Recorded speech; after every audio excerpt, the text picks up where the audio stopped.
Prayers. Almighty God, who in your infinite wisdom and providential goodness have appointed offices of leaders and parliaments for the welfare of society and just government of humanity, we beseech you to look upon you with your abundant favor, these your servants, whom you have been pleased, cause the performance of such important trust in this land. Let your blessing descend upon them here assembled, and grant that they may, as in your presence, treat and consider all matters as shall come under their deliberation, in so just and faithful a manner as promote your honor and glory, and advance the good of those whose interests you have committed to their church. Amen.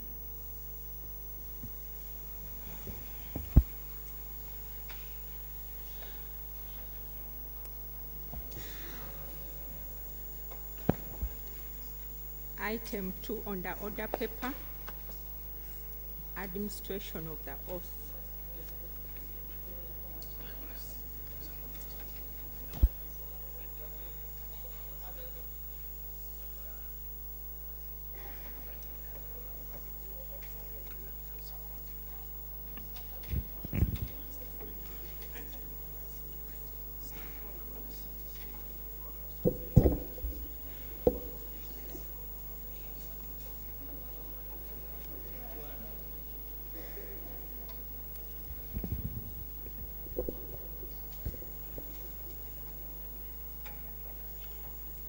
Right Honorable Speaker, on 23rd June 2017, the Clerk of Parliament received notification that the election of Honorable Tubo Christine Nakwanga as woman Member of Parliament representing Kabong District was challenged and subsequently nullified by the Court of Appeal via election petition appeal number 80 of 2016.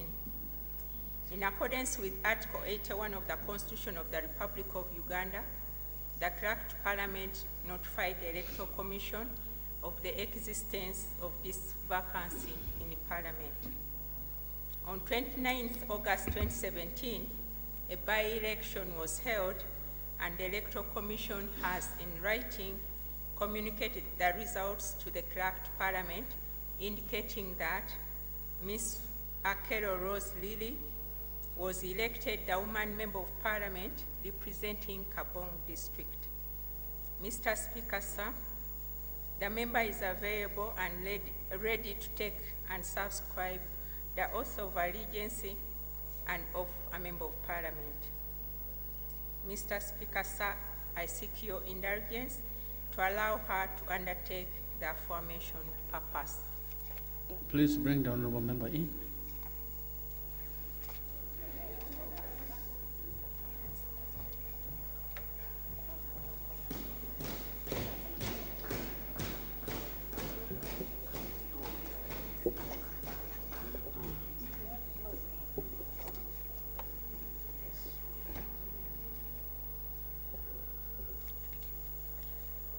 Can you please close the door?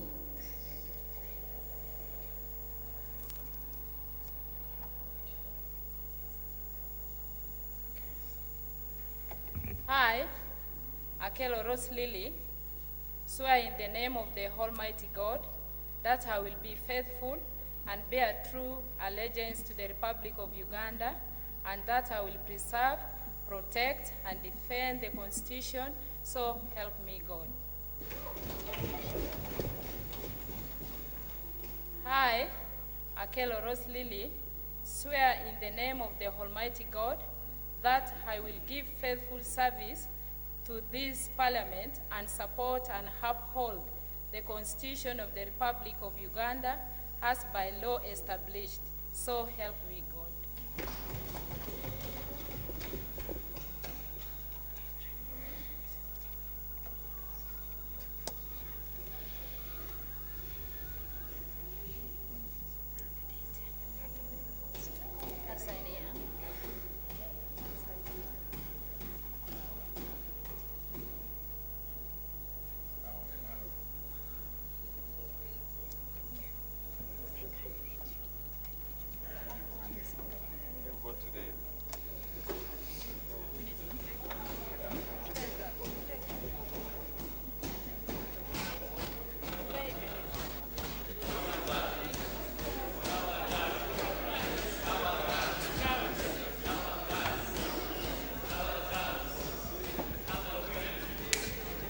I welcome you to Parliament, Honorable Akello Roslili, and congratulate you for having been sent back by the people of Gabon to come and represent them. You have been here before, so you know the rules of engagement here, you know what to do and what not to do.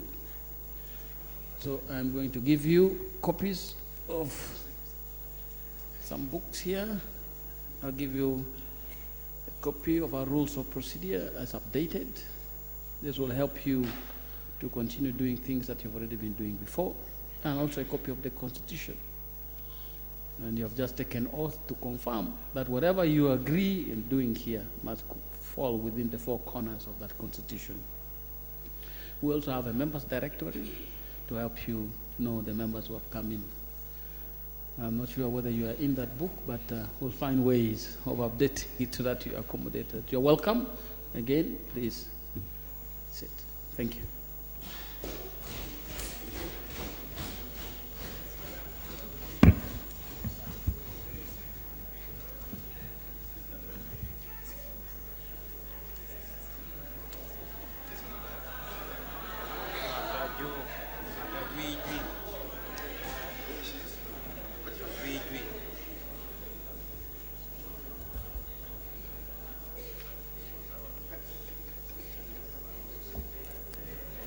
Item 3 on the order paper, communication from the chair. Honorable members, I welcome you to this sitting and welcome the honorable member for Gabon again for having been brought back by the people of Gabon. So I welcome you to this sitting. Last week I communicated here the loss of a senior citizen, just as we have a Gabaere.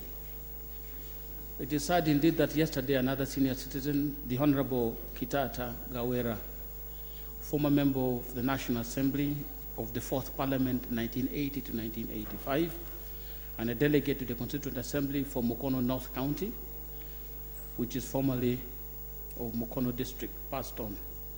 Honorable Kitata Gawera served the nation in various capacities, including serving in boards of parastatals like the defunct Uganda Coffee Marketing Board, and just in the recent past, served as resident district commissioner.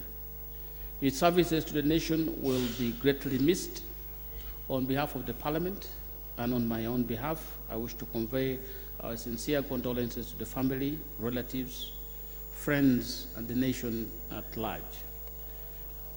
We also received a communication to the same effect from the Prime Minister, Mr. Senkatuka Martin of Bukama Bunyal, making the same announcement about the death of Honorable Kitata Gawera, Chitaka Gawera Mukombe. I don't know whether that is a nickname.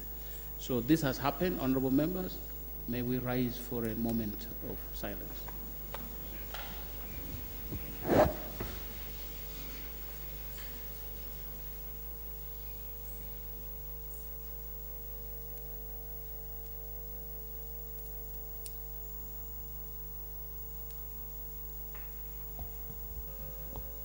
May his soul rest in eternal peace.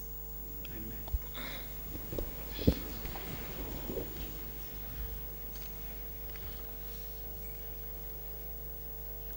Honorable members, as I indicated last week, I now wish to remind you that we will join other nations to celebrate the International Day of Democracy on the 14th September this year, beginning at 10 a.m. in the Parliamentary Conference Hall.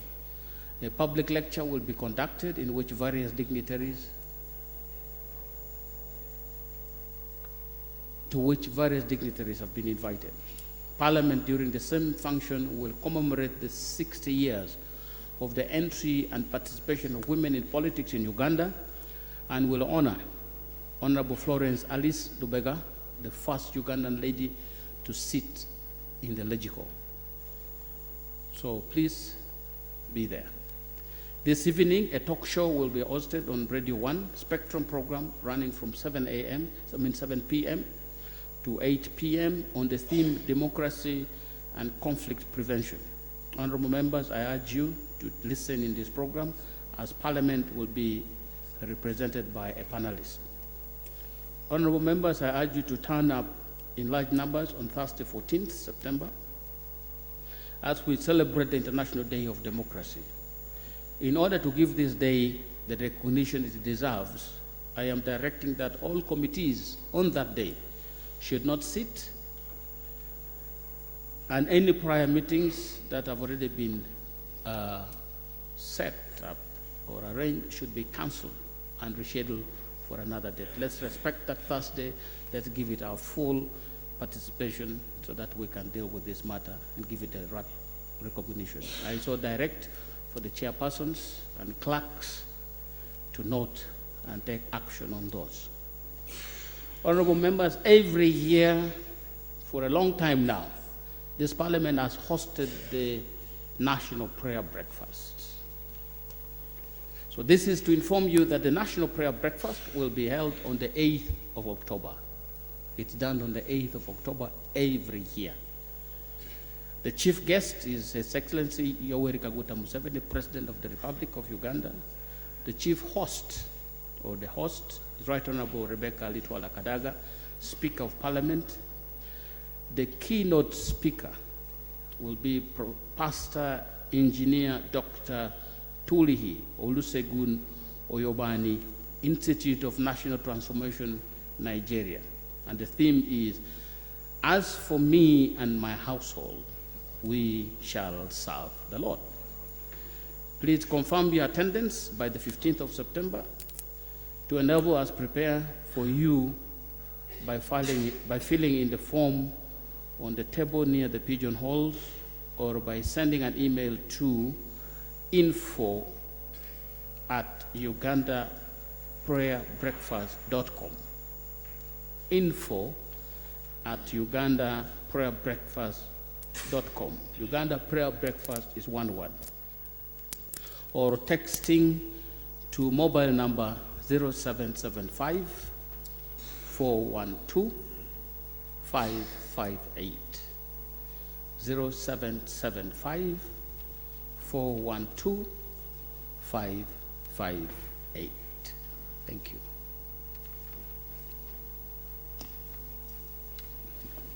Next item. Item 4, statement by ministers. 4.1, on the progress of registration of learners as raised in Parliament on 13th July 2017. Honorable Minister.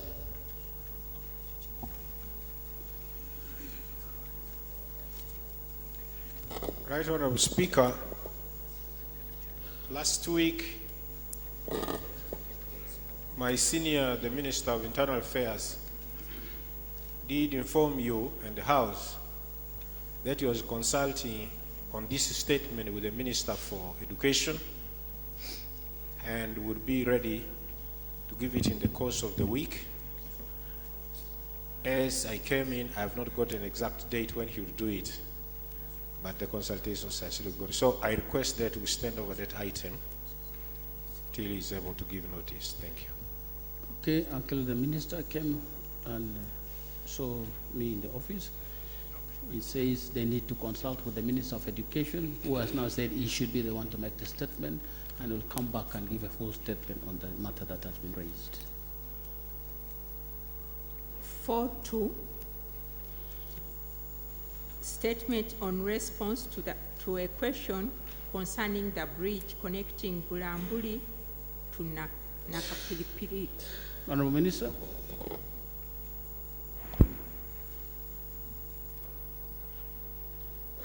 Right Honorable Speaker and colleagues, this statement is in response to a matter raised by Honorable Burundo Musingo Ngoma Alex, MP Bulambuli County, Bulambuli District. The bridge referred to in the question is called Cheptui Bridge on Muyembe Nakapiprit Road. The bridge is located along Cheptui River in Bwikongi sub-county in Blambuli district. Right Honorable Speaker and Honorable Members, the Minister of Works and Transport is aware of the state of the bridge and has been working tirelessly, taking all necessary steps to address the situation. For the interest of the House, Right Honorable Speaker, allow me to give you a brief highlight of the steps that have been undertaken to address this matter. In 2007, the main bridge collapsed due to settlement of the foundation. The Minister of Works and Transport constructed another bridge as an intervention to restore connectivity in the corridor. On 9th July 2017, the deck slab of the temporary bridge was punctured through by heavily loaded trucks carrying marble from Karamoja. This was the second time the overloaded trucks are causing damage to this bridge. As a short-term measure, Yunrambale Station procured materials and commenced bridge repairs on the 20th of July 2017.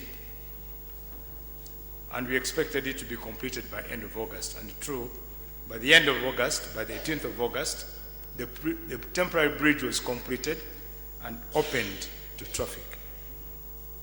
The permanent structure will be constructed under the project for civil works for upgrading Muyembe Nakapiprit Road, being financed by the Islamic Development Bank. The bank has already issued a no objection to the civil works contractors and the list we gave them on the 13th of July. We are now in the bidding process for that project. The other matter which was also raised was the verification for compensation of project affected persons. This process is ongoing and the UNRA land acquisition team is on ground carrying out verification and disclosure of the 85 project affected persons, and this has been going on up to now. After that, evaluation report will be given and payments to the above PAPs will be made during the first week of September. However, a supplementary evaluation report comprising of 332 project affected persons, PAPs, was also prepared, capturing cases of omission. The report will be submitted to the Chief Government Valuer for subsequent review and approval within this month of September. To address the issue of the overloaded trucks, UNRA is planning to employ mobile way bridges to apprehend the overloaded trucks which routinely damage the bridge, not only that bridge but all along the road network which is being done in that belt. In the meantime, UNRA has advised all trucks carrying marble stones to use optional roads, which also is still facing challenges. This is the Moroto Soroti Road. Honorable Speaker, I beg to submit the report as was required. Thank you very much, Honorable Minister. Honorable members, as I keep saying, these are not typical ministerial statements anticipated on our Rule 44, which would attract a debate of an hour. This is a minister's statement in response to a question. So I like to treat it that way, because ordinarily this should have come as a question for oral answer. So we'll treat it as a question that has been asked, a specific question to which the minister has responded. I'll ask the member who raised this question if there are any supplementary questions. Supplementary questions.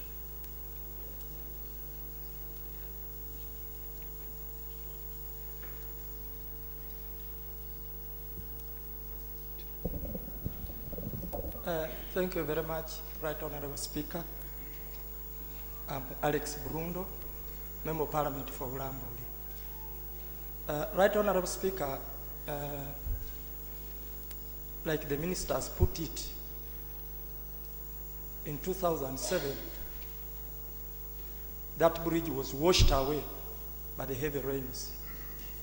To cut the story short, they put a temporary bridge, yes. 10 years down the road, it has been a temporary bridge. And I'm happy that that temporary bridge also collapsed. Yes, so that they could put a permanent what? Bridge. Because temporary means temporary, but now it is becoming... supplementary question. Now, the supplementary question I want to put across is that UNRWA repaired the bridge. Yesterday, but one, I convinced the committee. It went on ground, and as I talk now, the bridge is the verge of collapsing again because of the heavy trucks which are ferrying marble from Nakapiripirit to Tororo Cement. Now, my argument and my prayer was, one, they stop those heavy trucks which are ferrying marble from Nakapiripirit as we await the construction of the permanent bridge.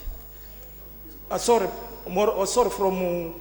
Amudat to Tororo and then supplementary question. Now, the supplementary question I want to put to the minister is that when are you constructing a permanent bridge to help the districts of Amudat, Nakapiripirit, Moroto, Kweni, and my two sub-counties, Honorable Speaker, have been now cut. They are not listening to me now. They are now part of what? I thought that was in the minister's statement. So I want the minister to help me. Number two, finally. Now, up to now, my people have not accessed the compensation. So when are they exactly getting this money? Because it is long overdue. They have waited and some of them have died. Honorable Minister. Thank you very much.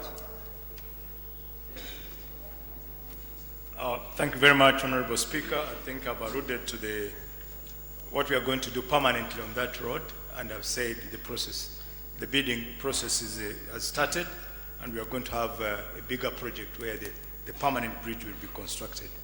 As regards the payment to PAPs, of course, in the first quarter, we didn't get quite a substantial amount of money, but we also had to do a verification to ensure that the people who are supposed to get the money are the right people are being paid. And that's ongoing, and I can assure the Honorable MP that starting the second quarter, we shall start paying those people who will have been verified as the rightful persons affected by the project. Thank you. Honorable members, in the public gallery this afternoon, we have pupils and teachers of Testimony Christian Primary School, represented by Honorable Sam Mugisho and Honorable Chekamando Rukia Kulanyi Kapchorwa District. They have come to observe the proceedings. Please join in welcoming them. You're welcome. We also have pupils and teachers of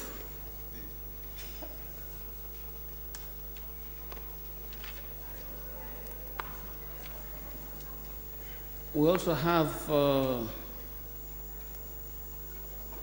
pupils of teachers from a school in Lira District, in Erute, represented by Honorable Odur Jonathan and Honorable Atim Joy Ongom.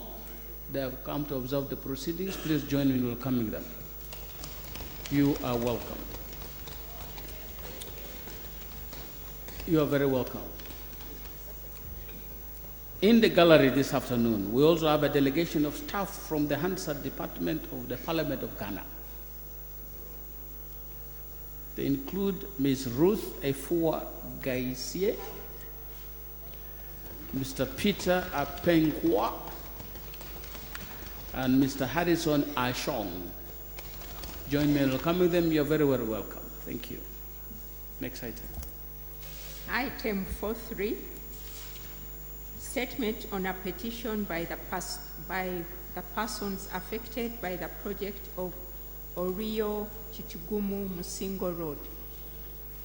I think, Honorable Minister, we received notification from the members who raised this matter. Are you ready to proceed, Honorable?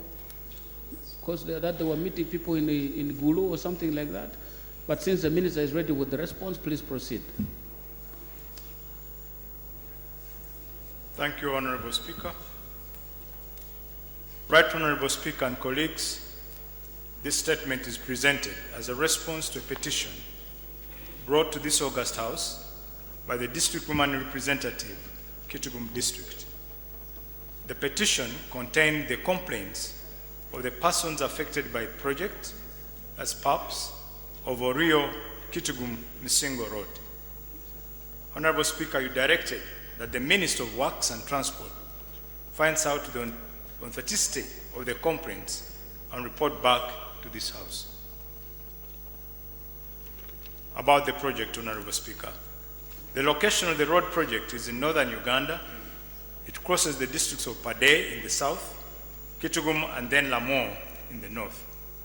The road starts at Acholbu, about 700 meters before the Gulu Road junction along Lira Road towards Kitgum, and passes Kitgum town at kilometer 18, and then follows the northeastern direction to Misingo on the border of South Sudan. As you continue towards Misingo, you pass through other important towns and trading centers of Mutwini, which is located at 40 kilometers, Madiope, located at 62 kilometers, and other small trading centers. What were the issues of concern which were raised by the petitioners? Honorable Speaker, your petition has raised the following issues of concern which they required actions and redress. 1, re-verification and revaluation of land and property of the affected persons should be carried out afresh in the presence of the land/property owners, and compensation rates computed systematically and fairly. 2, that payment of compensation for land should be segmented according to the location of the area, instead of classifying it all as a flat customary land. For example, land within the municipal council, land within township or trading centers, and community land along the road should be given specific rates of payment. 3rd, that titled land should attract a higher compensation rate than untitled land, and land within trading centers should attract a higher compensation rates than customary land along the road.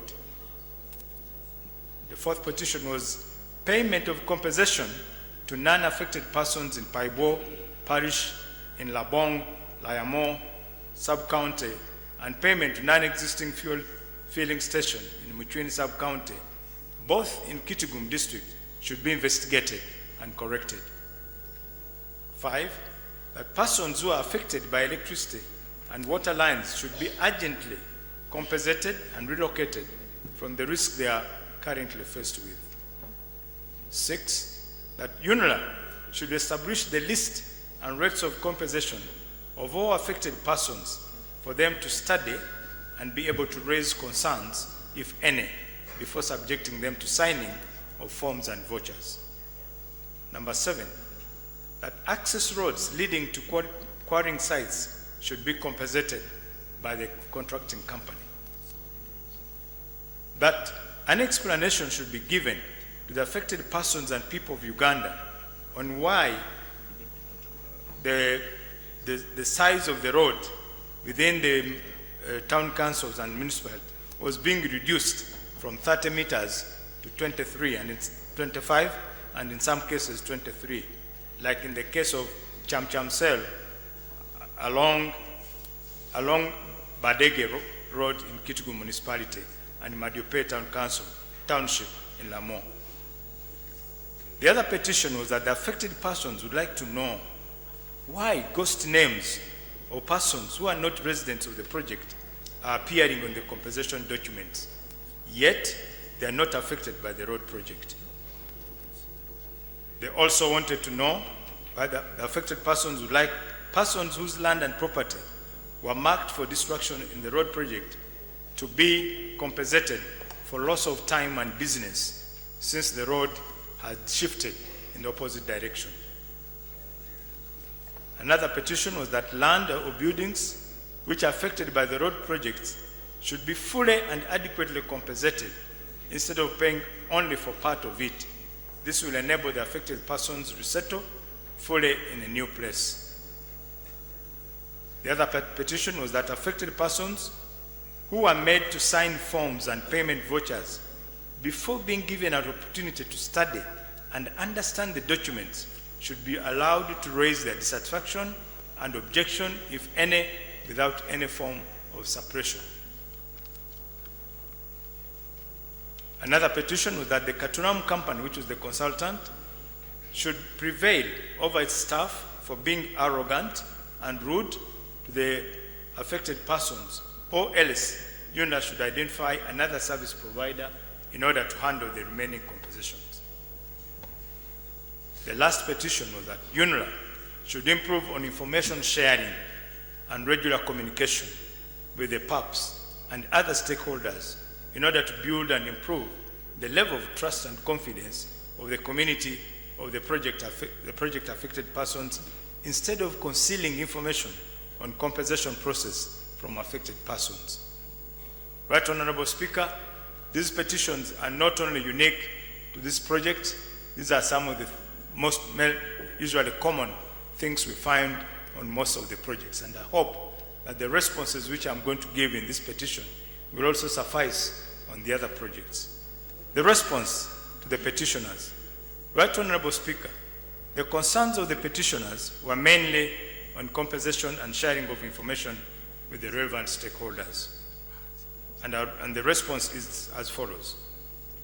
On the 13th of June, myself, accompanied by the Executive Director of UNRA, together with the technical team, we traveled and met the PAPs in the different places in the districts of Pade, Lamo, and Chitigum to find out what exactly was on the ground.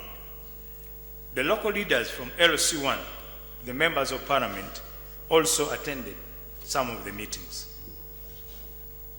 The venues for the meetings included Ongom Center, Okia Center, and Kitigum District Headquarters, where the majority of the PAPs assembled. The delegation also made spot checks on certain properties of the PAPs to fully understand the situation. In all the meeting places, questions were asked by the PAPs or their representatives and answered by the members of the delegation. Honorable Speaker, I will sample some of the questions which were, your permission, which were asked and the answers provided. One, why has it taken too long to compensate all the PAPs? The reason was because, as I said before, we lacked funds, but we promised that starting this financial year, the money had been included in the budget, and according to releases, the affected persons will be paid. What is the time frame for compensating the PAPs who have not been compensated yet? Again, as I said, we expect that most of the payments will start being effected with the release in the second quarter. Who is responsible for bank charges levied on PAPs upon opening bank accounts, and yet compensation takes too long to be effected? The concern was appreciated by the PAPs who advised not to open bank accounts until they are told to do so. The fourth question was, why does the contractor not make roads to public places such as health centers, schools, and trading centers? The response is that the design of the road project did not include roads or access roads to public places. But at the completion of the project, the local leaders were encouraged, together with UNRA, working with the contractor and through their corporate social responsibility, to make the contractor make some access roads to the public places like health centers and schools. The other question was, what is going to happen to PAPs whose names were misspelled? Those with minor spelling errors were encouraged to fill a form to changing the name, which was to be signed by the sub-county chief. But those with gross spelling errors were advised to make statutory declaration and swear an affidavit so that they can change the names.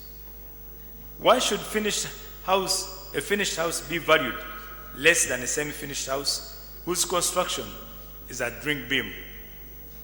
This was something we accosted, and the UNRA team was directed to carry out revaluation of such properties. Is it possible for a pub to be compensated for only the part of the building which needs to be broken instead of the whole housing unit? We found in some cases where the road was cutting in half the building, and the question was, should they compensate only the half which is being taken the road, or compensate the whole house? When part of the building is affected, then the whole building should be compensated. It can't be halfway. Why are the institutions affected by the project, such as schools and health centers, not yet compensated? This was because the issue of ownership was a big problem. For instance, a school or hospital may have more than one contending owner, such as the founding religious body, the relevant ministry, or the landlord who donated the land on which the institution is built. So compensation cannot take place until this matter has been sorted out. How can illegal, quote unquote, ghost pubs be avoided? The answer to this is that a list of all pubs to be compensated will be available to the local leaders, minus the amount of money to be paid for purposes of security. And ghost pubs will be identified by the community. Question number 10 was, why is some land valued higher than another, which is of the same size and in the same locality? And the answer is that where there is more development, that land will be valued higher than where there is less or no development. Question 11, I'm about to finish, Honorable Speaker. What will be done on some stretches of the road where shadow work has been done? And the response is that government will not take over the road until it has ascertained good and quality work and also ensured that there is value for money. Some of the utilities, another question was that some of the utilities like boreholes were relocated, but where there was no water, the water couldn't come out. And we ordered that these boreholes be taken to other places where the water level is suitable so that the communities can access the water. The other question was, what should pubs who have settled their disputes on the ownership of land do? The concerned parties should write to UNRA. This was because we found in some cases where you find on one piece of land, the father built a house, he gave a son, also son built a house, and maybe a grandson also built a house on the same piece of land. Now when it comes to compensation, who takes the money? Is it the father, the son, or the grandson? In such a situation, we tell the family to sit down and agree, and once they've agreed and the local administration says they've agreed, then we write giving the instructions to UNRA where the money will be directed. What should be done to water channels which have been dug by the contractor and they are channeling water, flood water into people's residences? The contractor was instructed to rectify this problem. And the last question was, why is there a reduction of road size in some areas? Honorable Speaker, during the development of these road networks, consideration is made of the developments existing in some of the areas. And we take into account, especially in some of the urbanized centers. For example, you may find that if we maintain the road size uniformly from the countryside all through to the trading centers, then we may have to erase 100% of the trading center. That does not only attract high compensation, but also what damage will we have done to the development of that community. So there's that consideration that after all, the speed within the trading center and town council will not be as high, so we can reduce the size of the road, save the developments, but still be able to get, instead of wasting a lot of money, but also disenfranchising the community who must have invested a lot in their buildings. Conclusion. Right Honorable Speaker and colleagues, I am glad to report that in all meetings held, the PAPs expressed satisfaction with the answers given to them in response to the questions they raised. Right Honorable Speaker, the Minister of Works and Transport appreciates the cooperation of the PAPs and the local leaders for having allowed the project to proceed even before they were fully compensated, and this showed a lot of patriotism. As Minister of Works, we thank the local leadership in Kitgum and Lamont for mobilizing the community to attend all the meetings and working with UNRWA and the contractors for the progress of the construction works. I would like to assure the House that the Ministry of Works is committed to fulfilling its constitutional obligation to serve Ugandans and spearhead Uganda's socio-economic transformation. I appeal to the community to take advantage of the project and persuade the local youths to be employed in their variable projects, project jobs, particularly those which do not require a lot of technical know-how so that they can earn a living. As a ministry, we acknowledge that UNRWA is undergoing changes for a better service delivery, and one of the actions being undertaken include bridging the communication gap between UNRWA and the population through the client care desk, grievance management committees, and working closely with the local leaders. Therefore, all PAPs with grievances should be expeditiously handled, and the right value for the right people should be paid. The government is committed to pay all, given that some have already been paid. Right Honorable Speaker, I wish to submit. Thank you very much, Honorable Minister, for responding to this petition. Honorable members, you now see that there is some value in sometimes referring these petitions directly to the implementing agencies, the ministries, so that they can handle it directly. This was one such petition that was referred to the minister directly, and I'm sure you have listened to the minister, and it is clearer what the issues were. So this is a report on a petition, and we can have a short debate on this report on the petition. And where necessary, a decision can be taken, but if we're satisfied with what the minister has said, then we can proceed with it that way. I'll take Kitgum first, who presented this petition. But before you do that, let me recognize in the VIP gallery this afternoon, we have Honorable Okwameri Francis, District Speaker, and the Clerk to Council from Katakwi District. They're here to observe the proceedings. Please join me in welcoming. Kitgum. Yes, thank you very much, Honorable Speaker. I want to congratulate the Minister for having committed himself and made sure that the lost spirit of the people of Kitgum, Oluyo Musingo Road, was rebuilt. It is true that he went with a very big team together with the members of parliament. I was there with him and other colleagues from Lamont, and these are exactly what we are got. Right Honorable Speaker, my prayer is that I trust in the minister, and I know what he has said here shall be done to my people, because their only prayer is that they should be paid and fully compensated. He also gave them some hope to especially those people whose buildings were compensated halfly. But the only question still at hand is the said house, which is in Paibo, which was compensated 238 million, and yet the house is supposed to be knocked down. Up to now, the house is still existing. I also want to get information, and I take back to my people, on the ghost fuel station, which was compensated because there was no clear information which was either given by the minister or even by the executive director of UNRWA.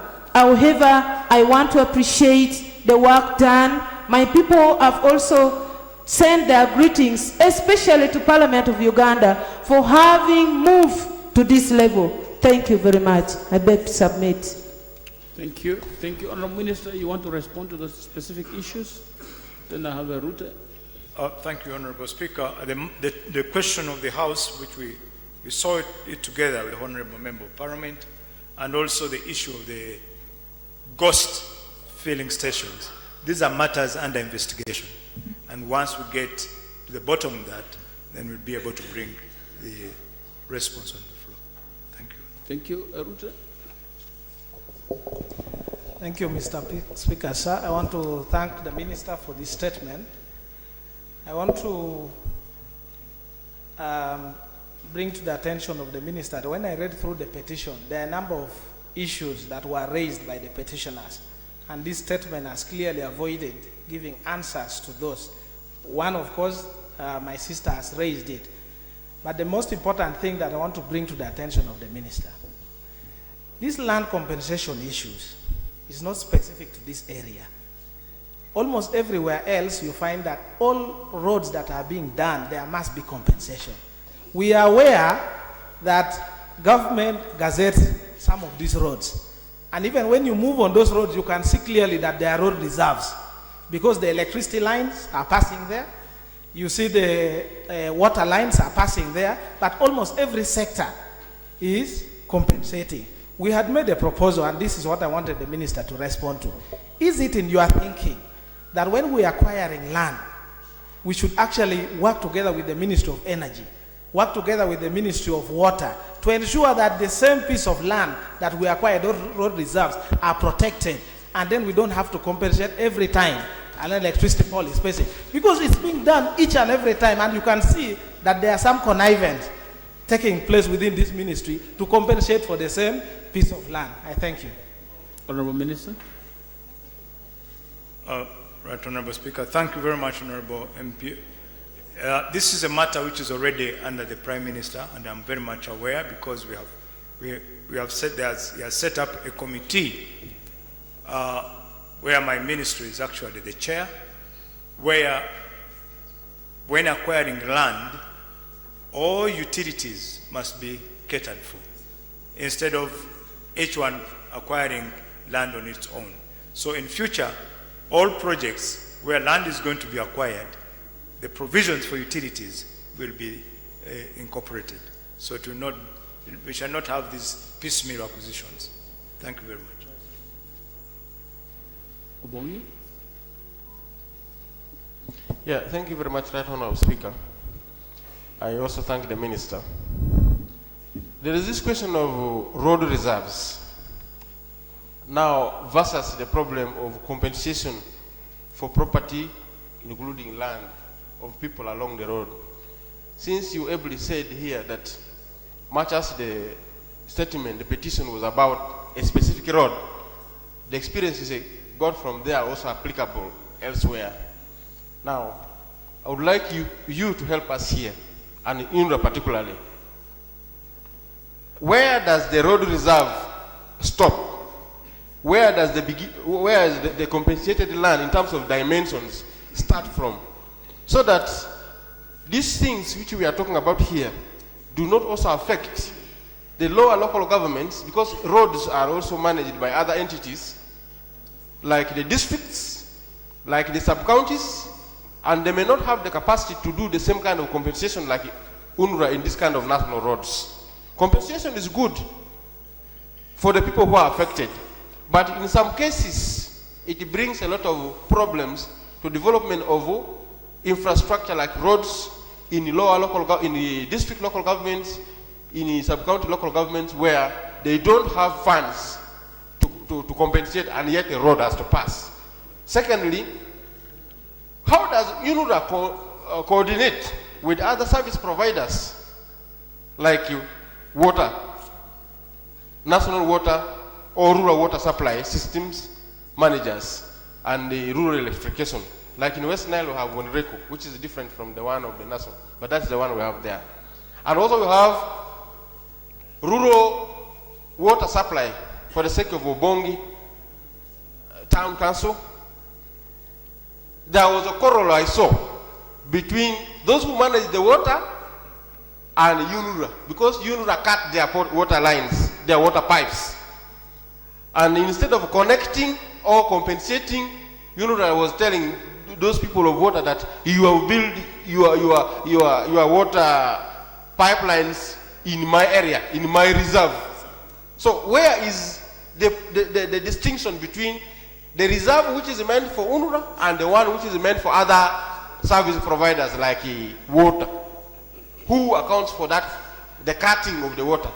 Madam, Honorable Speaker, I was meant to pay money to reconnect water which was not cut by a member of parliament. This can happen to you. It was cut by UNRWA and the complainer was water, Department of Water. And then a member of parliament was the one charged. Who will pay my money? Honorable Minister, I think we are closing this now. Honorable Minister, please, let's close. Thank you very much, Right Honorable Speaker. Honorable Speaker, I can assure the House that my ministry will soon bring to this House the road bill, which will in detail define what the road reserve is and the dimensions. So I think that at that point we shall get the clear definition of what the road reserve is. But talking specifically about this issue of UNRWA cutting the pipes for the other service providers, again, maybe it's a question of communication, because the road reserve, then the utilities are supposed to pass through the road reserve. So I think that was it was an individual, but I don't think it's a principle with UNRWA. My apologies. Thank you. Next item. Clerk, please extract, because the rules require us to report to the petitioners about the decision that has been taken. Please extract the records of the response to this petition and submit to the petitioners. Thank you. Next item. Item 5, motion for a resolution of Parliament to investigate the eviction and displacement of small-scale artisan miners in Mubende district. Honorable members, this petition was presented last week on Thursday, debated, but no decision was taken because there was a request from the minister to have this matter handled today as she consults the course of the weekend, that today the House can be briefed on how we are going to handle this matter and the shape of our decision. Honorable Minister, I think the Minister will then ask the petitioner to proceed. Thank you very much, Right Honorable Speaker and colleagues. Indeed, following that request, consultations were made to the executive, and a meeting was held in Mubende with the honorable members of parliament from Mubende district, with His Excellency the President, out of which discussions were held, and we agreed that regarding the matters that had been raised in that motion, one to do with the eviction, which government had undertaken, so that the environment is restored and reorganized in the area. The issue of returning the licensed artisanal small-scale miners was discussed, and as I reported last Thursday, Right Honorable Speaker and colleagues, that out of the 5 artisanal small-scale miners associations that had been formed, 3 of them had location licenses given, 2 of them waiting, and it was agreed that the ministry, after the restoration of the area, we have a map and a clear demarcation of at least 5 kilometers squared, or 5 square kilometers, for the artisanal small-scale miners operations outside the exploration license targets. Now, of course, those who already have the licenses, those areas are going to clearly be demarcated, and within 2 months, they should be able to go back and carry out their activities. The other 2 associations that had not been licensed, the licensee who is already having that area for gold exploration has accepted to give more land so that those 2 associations can also be settled to enable them to carry out their activities in a legal, regulated manner. We also agreed that the businesses and the services to the mining activities be located at the trading centers and not at the mine sites for proper regulation. On the issue of other illegal miners who had flooded the area, they were advised to go back to their home areas and wait for the specific time when the mining sites have been allocated to the small-scale miners for them to return and carry out the activities. On the part of government in reviewing the mineral policy and the Mining Act, we pledged that by end of this month, we will submit to Cabinet a draft revised mineral policy, which policy is going to provide for the small-scale artisanal mining activities, and also the principles to be embodied in the Mining Act Amendment Bill will also be presented to Cabinet, after which the process of preparing an amendment bill to be brought on the floor of Parliament for enactment and for therefore amending the Mining Act to overcome the gaps that are in there will be carried out. So all this is being done to ensure that there is peaceful coexistence between artisanal small-scale miners and the large-scale miners. And of course, also it's being done in the spirit that we need to have the activities regularized. We need them to be carried out in a legal manner so that the government of Uganda does not lose out revenue, but also ensure that our people are empowered to participate legally into the mining sector. Right, Honorable Speaker, in summary, that is what we agreed upon, and I want to assure this august House that Government of Uganda is committed to organization of the artisanal and small-scale miners into viable and sustainable sector, and my prayer is that my ministry is given time to accomplish these undertakings. I beg to submit. How much time? You say your ministry should be given time. How much time? At least from now, the resettling of the artisanal scale miners, we've given ourselves 3 months because we have to go through the arrangement of resettling them, demarcating the areas, licensing them, training them, and also monitoring their activities. Similarly, with the other agencies that trade into the gold, also to be located. Of course, on the area of the bill, once we submit to Cabinet at the end of this month, discussions will be held, and we'll try to fast track it so that it comes to Parliament as soon as possible, before end of this year. Thank you. Honorable Bukenya. Thank you, Right Honorable Speaker. Allow me, Mr. Speaker, sir, to first thank this House under your guidance for the support which they gave us on Thursday, which led to the discussions. It has been appreciated by the people of Bukuya, but also all Ugandans, because mining is not only in Bukuya, but in other areas. It is true that on the 9th, I think on the 10th of this month, members of Parliament from Wende and local leaders met His Excellency the President with, in the presence of the Minister of Energy, and we agreed on most of the issues. What wasn't clear, and from what the minister has stated, is one, 3 months, we thought it was 3 months from the onset of the operation when the licensed artisans will be going back, not 3 months from today. Our understanding is that it is 6 weeks from now. Secondly, most of the other issues she has talked about, we discussed, and the discussion was very lively, and the issue of traceability of the gold that is mined was much emphasized. The third issue is the policy and regulation of artisanals, which she has talked about.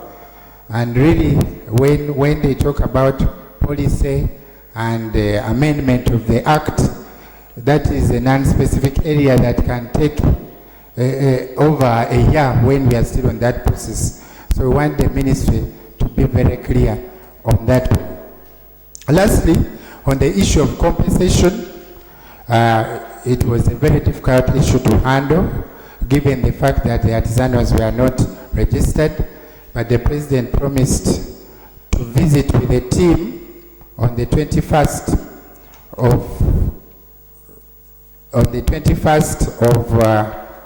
next month, and we discuss with the affected persons the way they can be rehabilitated and assisted to return to their normal lives. The other issue, actually, which I had forgotten and my colleague has sent me, is the investor was willing to cede 10 square kilometers instead of the 5 which we had agreed on. So we hope all that is considered. Our worry, though, Right Honourable Speaker, is that we first had to come to this house and it assisted us and we got to where we are. We are not sure if we leave things as they are now, we shall get what we want. And we agreed in the meeting that we have another meeting on 26th to complete, on the 26th of this month, to complete all these issues in the presence of the investor, in the presence of us artisanals, and us, the members of parliament. So our prayer is that we stay the motion for another 2 weeks, up when we are sure that really the executive is committed to fulfilling its obligations as per the meeting. Thank you, Right Honourable Speaker. Thank you. That is the report. Honourable members, we had a full debate of this motion. It was only when we wanted to decide that the request was made. Yes, Rukunjiri, municipality, leader of the opposition. Thank you, Right Honourable Speaker. Right Honourable Speaker, our Shadow Minister for Water and Environment visited this place of Mabende.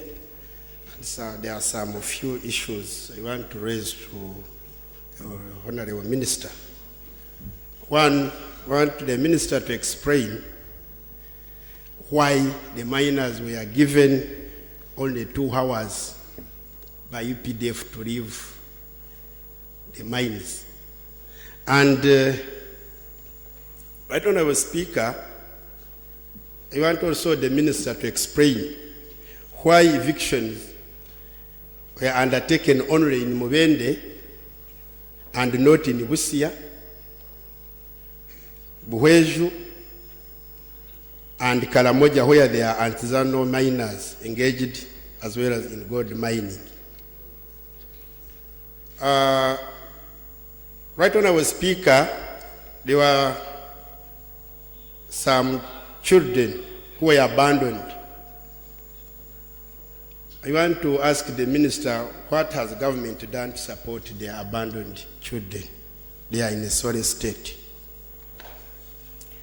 I want to agree with the Honourable Bukenya. He has talked about the issue of compensation. But, Right Honourable Speaker, I want the Minister to tell us the status of compensation by governments to those particular persons whom the property was damaged. Then lastly, tell us about the status on implementation of Minamata Convention by the government. I thank you, Right Honorable Speaker. Honorable Minister. Thank you, Right Honorable Speaker. The issue of eviction that was carried out,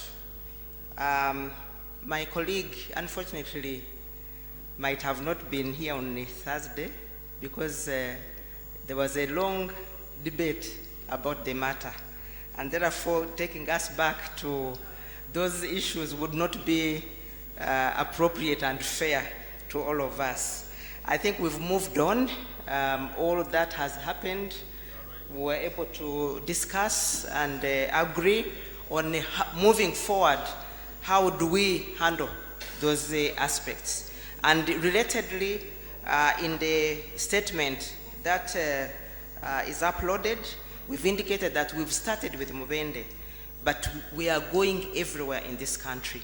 We are going to reach Buheju, we are going to reach Busia, we are going to reach Namayengo, we are going to reach Karamoja, all the areas where there is illegal gold mining, we are going to reach there.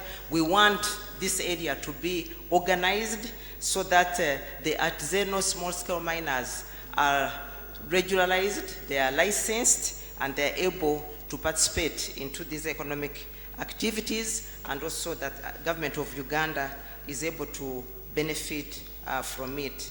Of course, the issue of compensation and the abandoned children at site, these are matters that were discussed at length over the weekend with His Excellency the President and my colleagues, the MPs from the area, and those discussions we agreed on how to carry forward all these matters. Of course, as government, we are a member to that treaty for the Minamata, which recognizes the dangerous hazards that are presented by the way small-scale miners utilize the methods of chemicals like cyanide, like mercury in gold mining, and that is why the reason we had to step in, because we are members of that treaty. We don't want to expose our people, we don't want to expose the environment to those hazardous methods, but use methods which are recommended and which will ensure safety of our people in terms of their health, but also in terms of the environment. I thank you. Thank you very much. Honorable members, when this motion was brought, it couldn't have been discussed. But then the reason why that motion was discussed was because of the urgent situation that had been presented in Mubende. Mainly because the committee, our committee under Alex Biarogaba, were already dealing with this policy and regulatory issues of the mining sector. Actually, they have a preliminary report.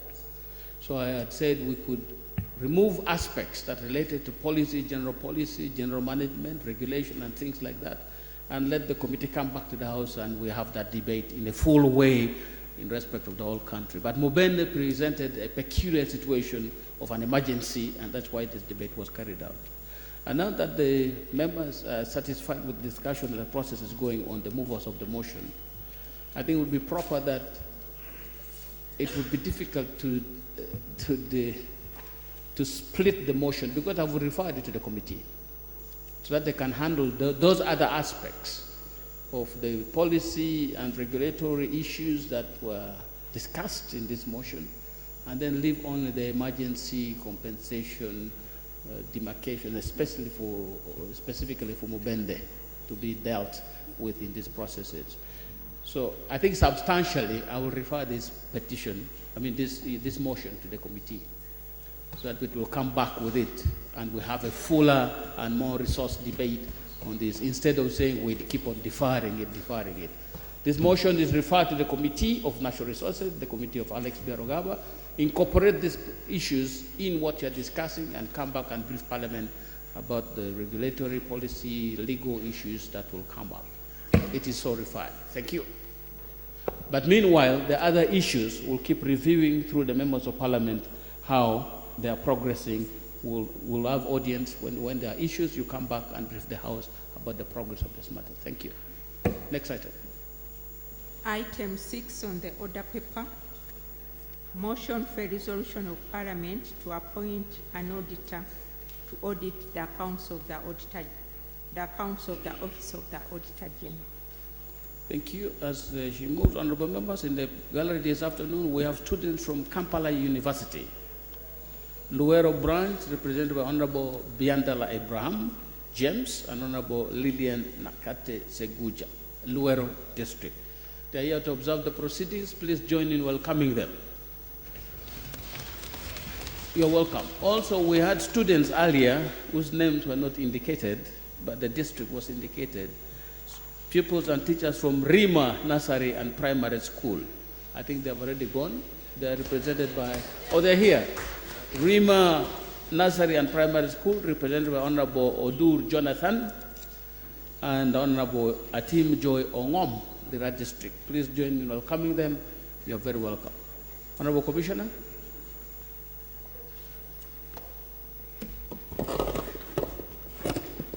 Thank you so much, Mr. Speaker. A motion for resolution of Parliament to appoint an auditor to audit the accounts of the Office of the Auditor General. Whereas Article 163(9) of the Constitution of the Republic of Uganda and Section 36 of the National Audit Act 2008 mandate Parliament to appoint an auditor to audit the books of accounts of the Office of the Auditor General, noting that Parliament is a public entity and its procurement must be in accordance with the Public Procurement and Disposal of Public Assets PPDA Act 2003, whereas in accordance with PPDA Act and regulations, the Parliamentary Commission, which is a procuring and a disposal entity of Parliament, invited bids through the open bidding international open bidding method for procurement of an auditor to audit the accounts of the Auditor General for a period running from 2005-06 to the financial year 2016-17. Further aware that MS and Company certified public account. MS, which company? MS Kisaka and Company, a certified public accounts, merged the best evaluated bidder to provide the audit services. Now, therefore, be it resolved by Parliament that appoints MS and Company certified public accounts to audit the account of the Office of the Auditor General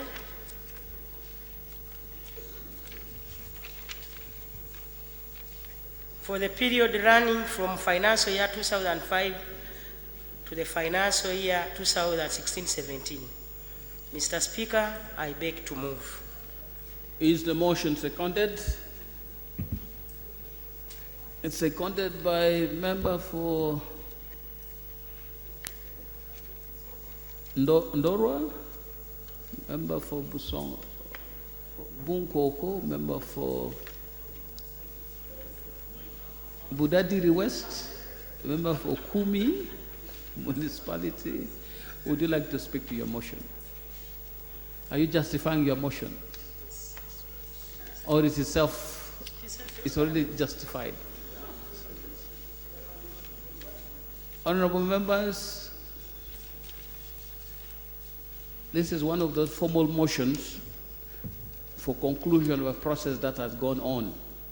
And we're supposed to give our sanctification of this process so that the law requires us to do that. So that's what we are doing now, to put the final seal so that the processes can now, or the persons concerned can now begin engaging with. So the motion is, okay. Honorable member, the motion has been presented, and the question that I now propose for your debate is motion for resolution of Parliament that MS Kisaka and Company certified public accountants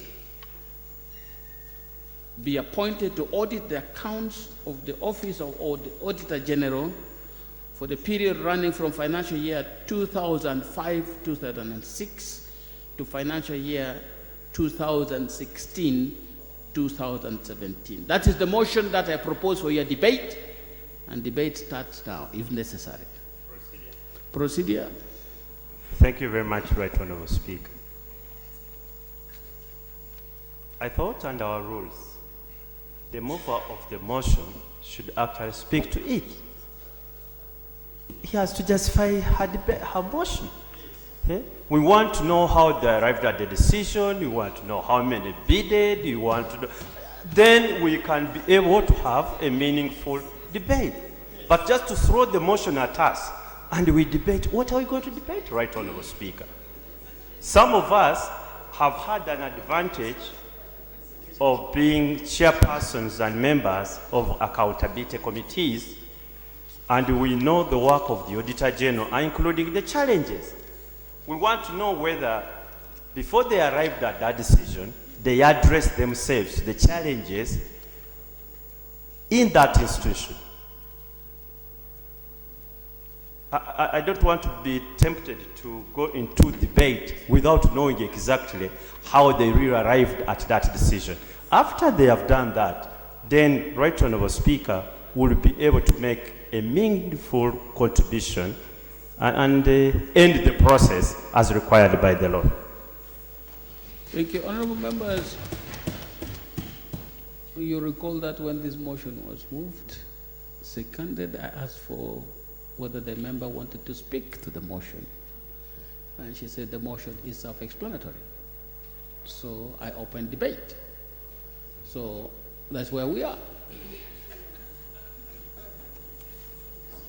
Budadiri West. Thank you very much, Mr. Speaker. Mr. Speaker, I think one of the things which I'd also wanted to raise has been raised by Honorable Katuntu. But, Mr. Speaker, you can see we're appointing the auditor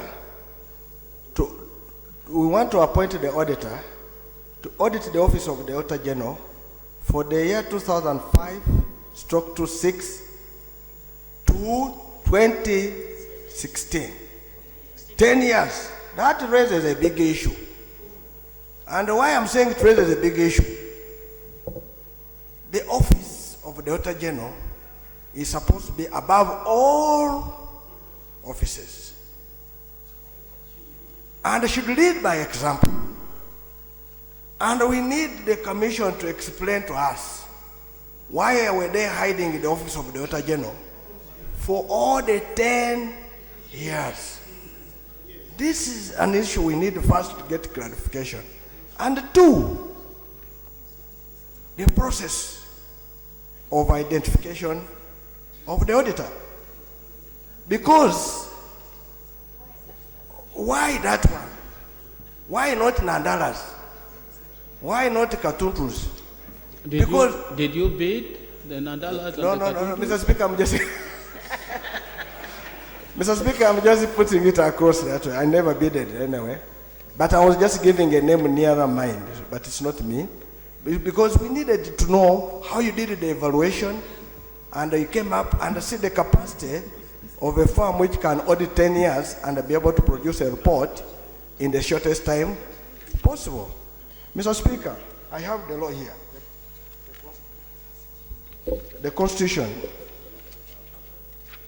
The accounts of the Office of the Auditor General shall be audited and reported on by an auditor appointed by Parliament. The accounts, and these are accounts which arise every financial year. So are we going to say the accounts and accounts of the Auditor General? Because it is more than 1 year. I don't know how to make it, because accounts mean is for 1 year, but I don't know how many for 10 years, which word I can use. And which report you are going to produce on the accounts of that office of the Auditor General. 2, Mr. Speaker, a dog which goes and hunts others must prove that it is able not to be doing wrong things. That's why it is hunting the what? The others. Now, how are we sure that in 10 years, the office of the Auditor General has not messed us up, yet it is bringing reports, because maybe it might fear to bring all the reports well, because it can also be touched on.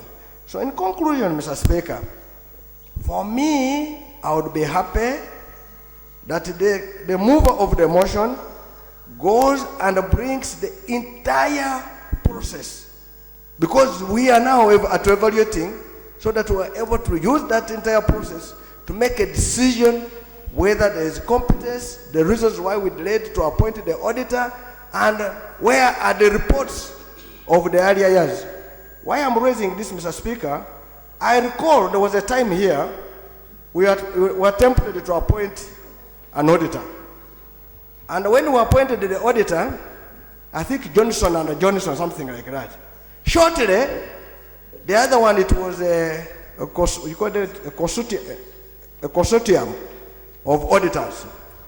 Shortly, the other one, when he saw a bulk of money, they sacked one. And we had paid our money.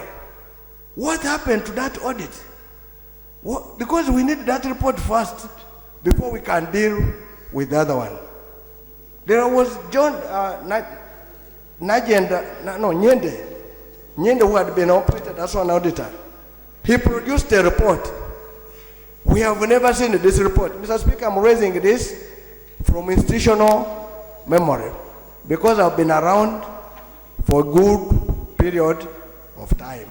So in that, they would be happy in the process. But I got up to second the motion, but I wanted the justification and the details of that before I can move.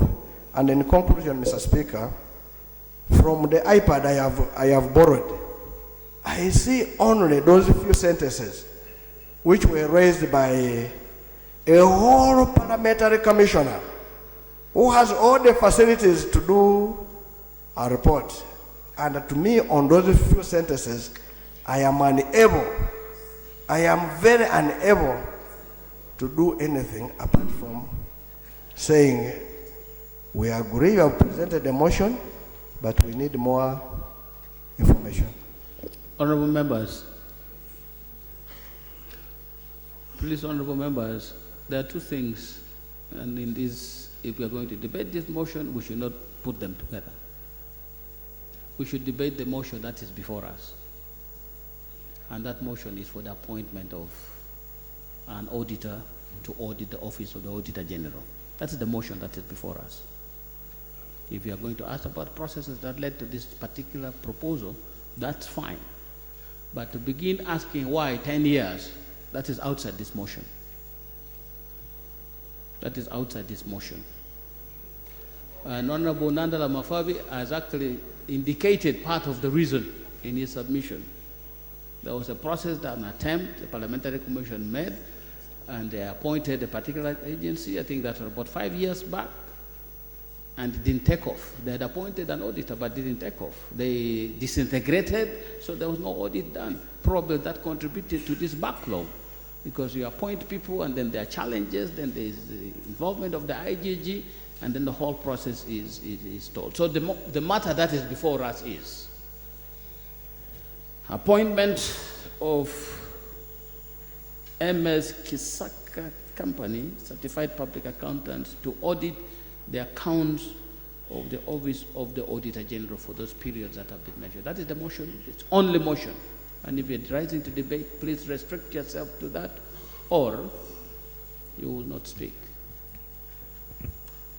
Bulamoj. It is open. I propose the question. Thank you very much, Mr. Unless Speaker. the Honorable Nambanja would like to justify a motion. Proceed. Thank you so much, Mr. Speaker. Mr. Speaker, you will realize the urgency of this matter. First of all, in 2015, like my colleague has put it rightly, there was an auditing company that was procured. But things did not go well. You will realize that the Office of the Auditor General is an overall audit body for the whole country. But we also need to know what they do. We also need to know what they do. This is backed by Rule 47 of our rules of procedure. Mr. Speaker, sir, we also have a law in place that gives Parliament mandate under Section 36 of the audit of the, so that we can, Article 36 of the audit of accounts, to audit the accounts of the Auditor General. Mr. Speaker, as the chair of a subcommittee of audit of Parliament, I thought it is really, it is the mandate of Parliament to do this. And therefore, I thought we needed to give a company. There are many companies that bidded, Mr. Speaker. This was having a bigger financial muscle. It had, maybe, Mr. Speaker, can I be given an opportunity to come and present all that happened tomorrow? Thank you, honorable members. This motion will be justified tomorrow. It's deferred.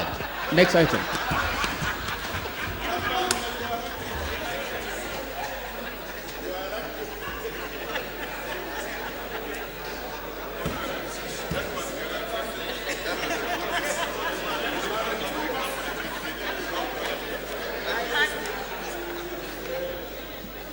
Next item. Item 7, motion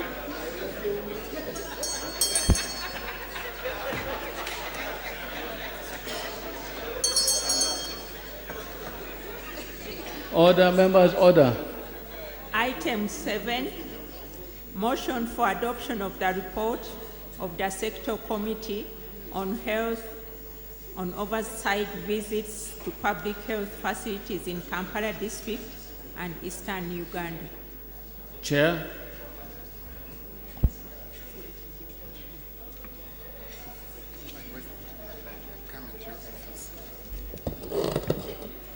Thank you, Right Honorable Speaker, for this opportunity for us to present a report of the Sectoral Committee on Health and the Oversight Visits to Public Health Facilities in Kampala District and Eastern Uganda. Right Honorable Speaker, before I present, I would like to tell the House that this report was written in December, but we hadn't got the opportunity to present it, but it still contains the facts on the ground that I think haven't changed much, so the House should bear with us. Before I present the report, Right Honorable Speaker, allow me to lay on table a copy of the report and minutes of the several meetings held during the committee visits. I beg to lay. Let the record capture the full text of that report and the minutes that, from which the conclusions of the report were drawn. Right Honorable Speaker, the Committee on Health, as part of its extended induction and in performance of its oversight function, in conformity with Rule 177 of the Rules of Procedure of Parliament, conducted field visits to public health facilities in Kampala City and to the Eastern region of Uganda, and hereby presents its findings. The committee's physical scope was defined as follows: public health facilities, public hospitals in Kampala City, including Mulago National Referral, Kawempe General Hospital, Chirudu General Hospital, Naguru China-Uganda Friendship Hospital, Kangulumira Health Center 4, Kamuli General Hospital in Kamuli, Kapchora General Hospital, Mbale Regional Referral Hospital, and Iganga Hospital. The terms of reference, allow me to say they are outlined as listed there. And the methodology is also outlined. So allow me to go on the findings. Mulago National Referral Hospital, a brief history, was founded in 1913 and is the main national referral for the entire country, and it is a teaching hospital for Makerere College of Health Sciences. And it also serves as a general hospital for Kampala Metropolitan. By 2014-15 financial year, it had 1,880 staff that constituted only 67% of the staffing position, leaving a gap of 581 to be filled. Yes, thank you. Procedure. Right Honorable Speaker, the chairman is presenting a very important report on health. Mr. Right Honorable Speaker, it's unfortunate that the front bench opposite don't have any minister of health present in this house. Right Honorable Speaker, is it procedural right to continue on this report when the ministers are absent? Thank you.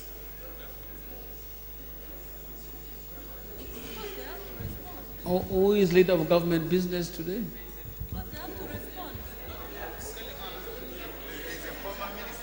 Who is the leader of government business today?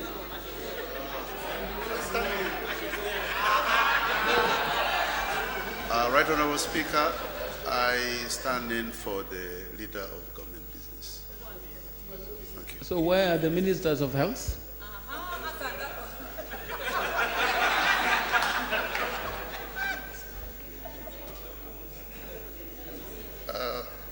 The ministers of health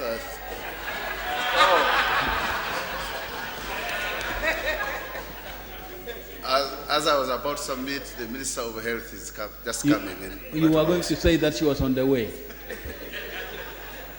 Chair, proceed. Much obliged, Right Honorable Speaker. I was still talking about Mulago, which has a staffing gap of 581 staff. Mulago Hospital has an annual budget for that financial year, 2014-15, was 38 billion. The patient load in Mulago Hospital continues to be very heavy, which affects the quality of services.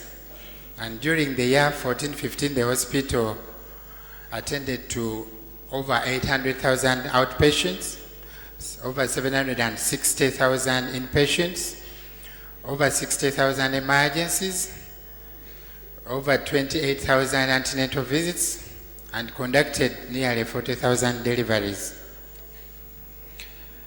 11,000 postnatal visits, 1.7 million laboratory tests, nearly 35,000 x-rays and 27,000 scans, and approximately 50,000 immunization contacts, with 13,397 surgeries and approximately 9,701 family planning contacts.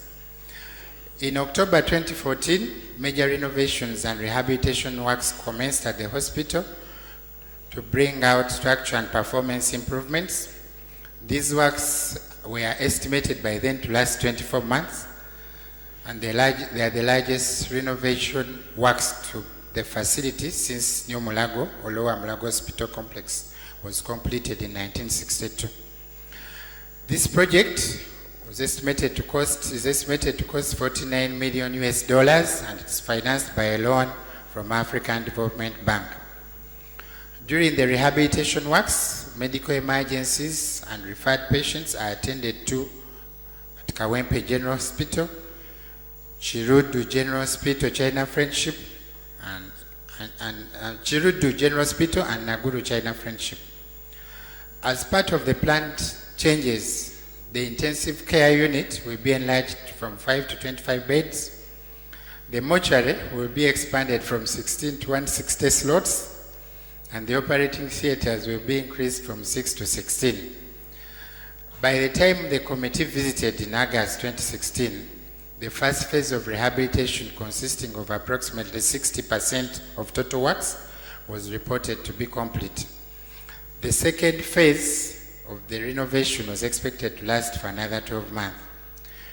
It should be noted that the services of the hospital are temporarily being accessed in Old Mulago, Kawempe General Hospital, and Chirudu General Hospital.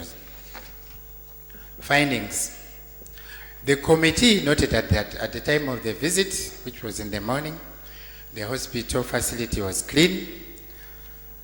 The super specialized hospital expected to be completed August this year was expected to be completed by August this year as a center of excellence. The committee was informed that the new facility will be able to conduct organ transplants and utilize telemedicine. The detailed project components are as follows.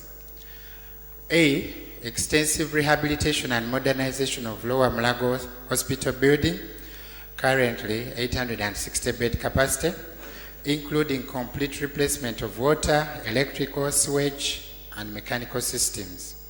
Reorganizing the space for increased efficiency and rehabilitation of all wards, including the private patient services wing. B, construction of 2 new general referral hospitals in Kawempe, Machinde, Chirudu, divisions of Greater Kampala, each with 170 bed capacity, with 40% of the beds in each of the hospitals devoted to maternal and child healthcare services, and the remainder for general and specialist services. The general referral hospitals also have adequate provisions for 24-hour emergency and trauma services. Though the 2 hospitals were at that time were operational and housing services that had migrated from Mulago Hospital Complex as a result of the rehabilitation. Upon completion of the rehabilitation of Mulago Hospital, that was expected in August this year, the hospital would have been provided with appropriate healthcare technology, medical equipment, and devices to improve both the diagnosis and treatment capacities. The new hospital will be fitted with ICT network equipment and software for patients, administrative, telemedicine, and financial management systems. In reference to the visit to Old Mulago, the hospital faces challenges of congestion as a result of the breakdown of the national referral system. It continues to receive patients without referral notes and individuals with minor ailments such as malaria and headaches. The committee visited Mwana Mujimo Pediatric and Nutrition Rehabilitation Unit at Old Mulago and found there were 80 children admitted in both the Giraffe, that was the resuscitation and critical care area, and Zebra, which was the general admission ward. The challenges noted were congestion, few staff on duty, and limited government support. The committee toured the neurology unit and found that up to 90% of cases recorded at the facility are as a result of injuries to the head caused by border motorcycle accidents. Another category of cases arises from iron bar hitmen, iron bar strikes to the head by criminals terrorizing different parts of the city.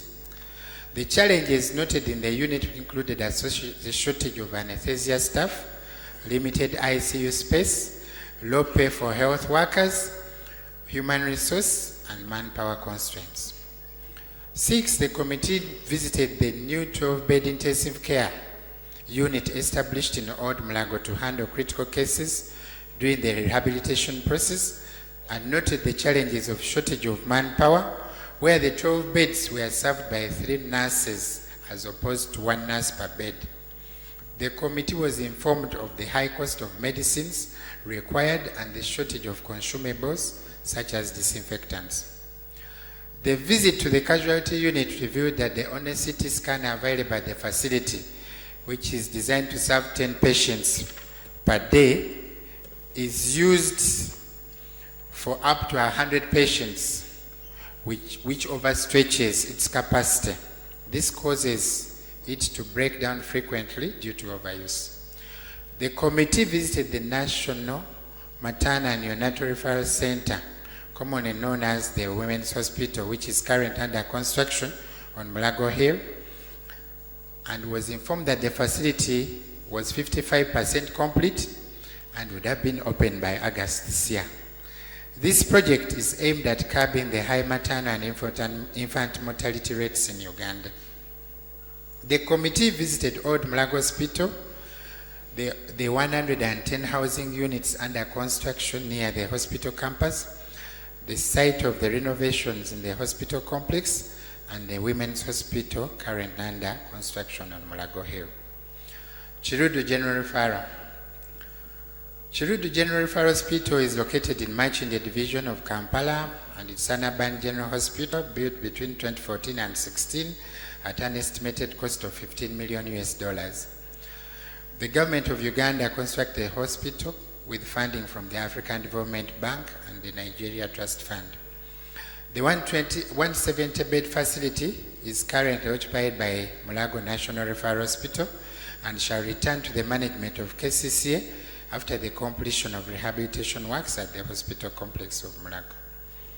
The health facility is opened its doors to the public on the 16th of May 2016. The findings: the committee visited the hospital and made the following observations. The health facility is currently hosting the entire Directorate of Medicine, excluding surgery, obstetrics and gynecology, and pediatrics, which are housed in Kawempe and Main Mulago. The accident and emergency unit is open in Chirudu as well as in Kawempe and Old Mulago. Accident victims, though, are not treated in Chirudu. Emergencies may be admitted, but they get transferred to Mulago after they have been resuscitated. The hospital operates on a 24-hour basis with staff working in shifts to ensure continuity to ensure that it continues to operate at all times. The challenge with transport arises out of the need to ferry supplies, food, staff from Mulago with a limited fuel budget. The committee was informed that the hospital had five double cabin pickups, two new 33-seater buses, and several ambulances.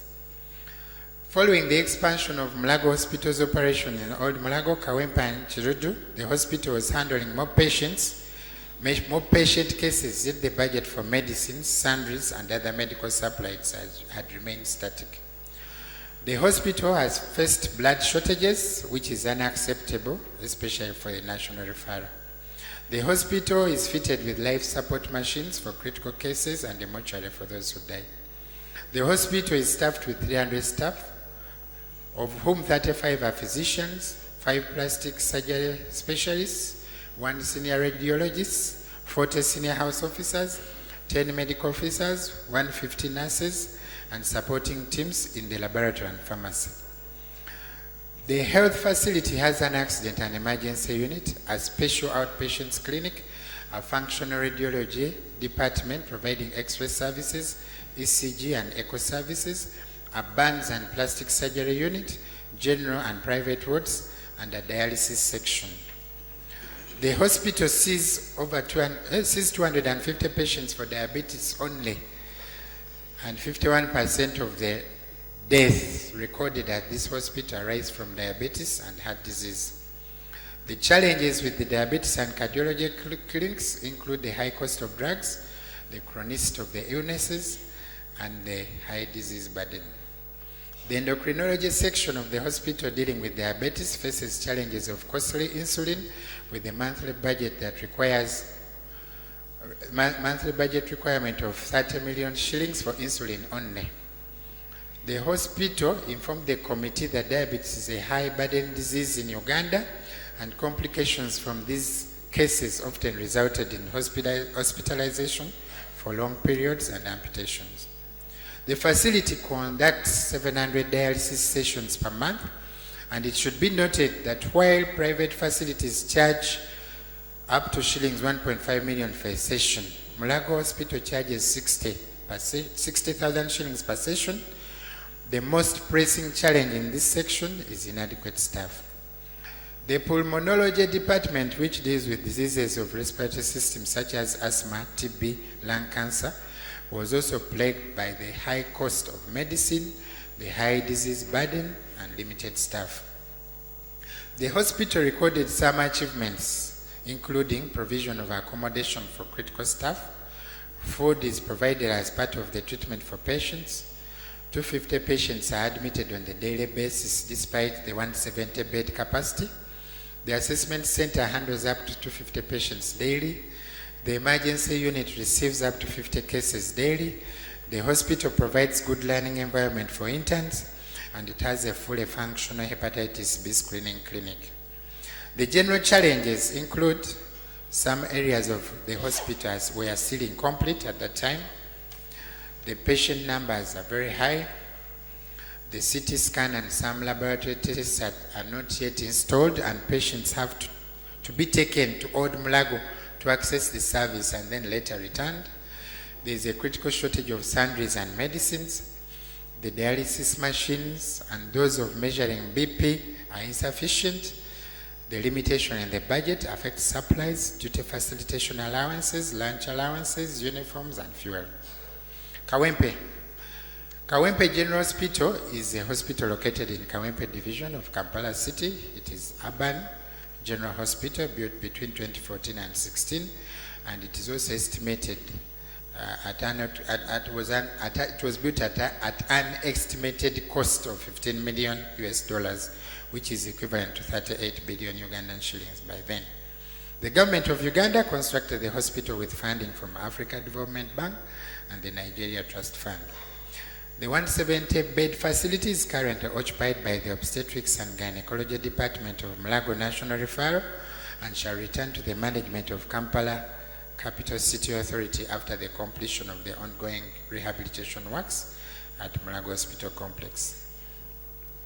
Findings at the visit. The committee noted the following. 1. The health facility was visibly congested. On the day the committee visited, the hospital was full to capacity and was informed that this was the only public facility in the Kawempe area, and the confidence that the public has in the services offered by Mulago was responsible for the overcrowding. In addition, private facilities are expensive for ordinary citizens. 2, the committee noted that the supply of meals to patients was irregular and inconsistent, and management informed the committee that the irregular supply of meals resulted from interruptions in supply of cooking gas in Mulago Hospital Complex because of the ongoing rehabilitation works. The committee noted that there was a shortage of oxygen at the facility. The hospital management informed the committee that this arose out of delays in transportation of oxygen from Mulago to Kawempe as the hospital awaits installation of its own oxygen plant. The committee noted the issue of stockouts of essential medicines and sundries. Management blamed these issues on the monopoly of national medical stores. The committee was informed that the priority of procurement of medicine is given to the most important medicines and sundries. An annual budget of 12.6 billion for medicine from Mulago Hospital is insufficient since the per capita expenditure rate is shillings 7,200 for every patient. The committee was informed that the KCCA per capita budget is 900 for every patient, and when this figure is critically examined, it is evident that the allocation is insufficient even for the most basic ailments. The committee raised the issue of shortage of blood in response, it was informed that it was necessary to engage Uganda Blood Transfusion Services for their response to this issue. The blood bank is responsible for collecting and making blood ready for use by hospitals. The committee noted that the theaters in the hospital at that time were not fully functional. This results in the failure to handle critical cases, which should not be the case with a health facility like Kawempe Hospital, especially since it's handling cases of maternal and neonatal health. The committee was informed that the monthly lunch allowance paid to medical workers has been 66,000 shillings since 1996, and it needs to urgently be revised. That is per month. The committee noted the need for the issue of emoluments for health workers The committee noted the need for the issue of emoluments for health workers to be expeditiously addressed, as this is the case across the country. The committee noted that there was also no accommodation for critical staff at Kawempe. China Friendship Naguru. Naguru Referral Hospital, also known as China-Uganda Friendship Hospital Naguru, was donated by the government of the People's Republic of China and was completed and handed over to the government of Uganda on 6th January 2012. The hospital has a vision of being a center of excellence in providing specialized and general health services. Findings. The committee made the following findings. The staffing levels of the hospital stand at 84% of the established structure. The hospital, however, informed the committee that the wage bill is 100% funded and the engagements with Ministry of Public Service are ongoing to ensure the structure is completely filled. The hospital is in need of accommodation for critical staff near the hospital premises. The hospital requests government through KCCA to allocate land. Land from the Naguru housing project for it to construct staff houses. The hospital reported an increase in the number of patients received by the facility following the partial closure of Mulago Hospital for rehabilitation.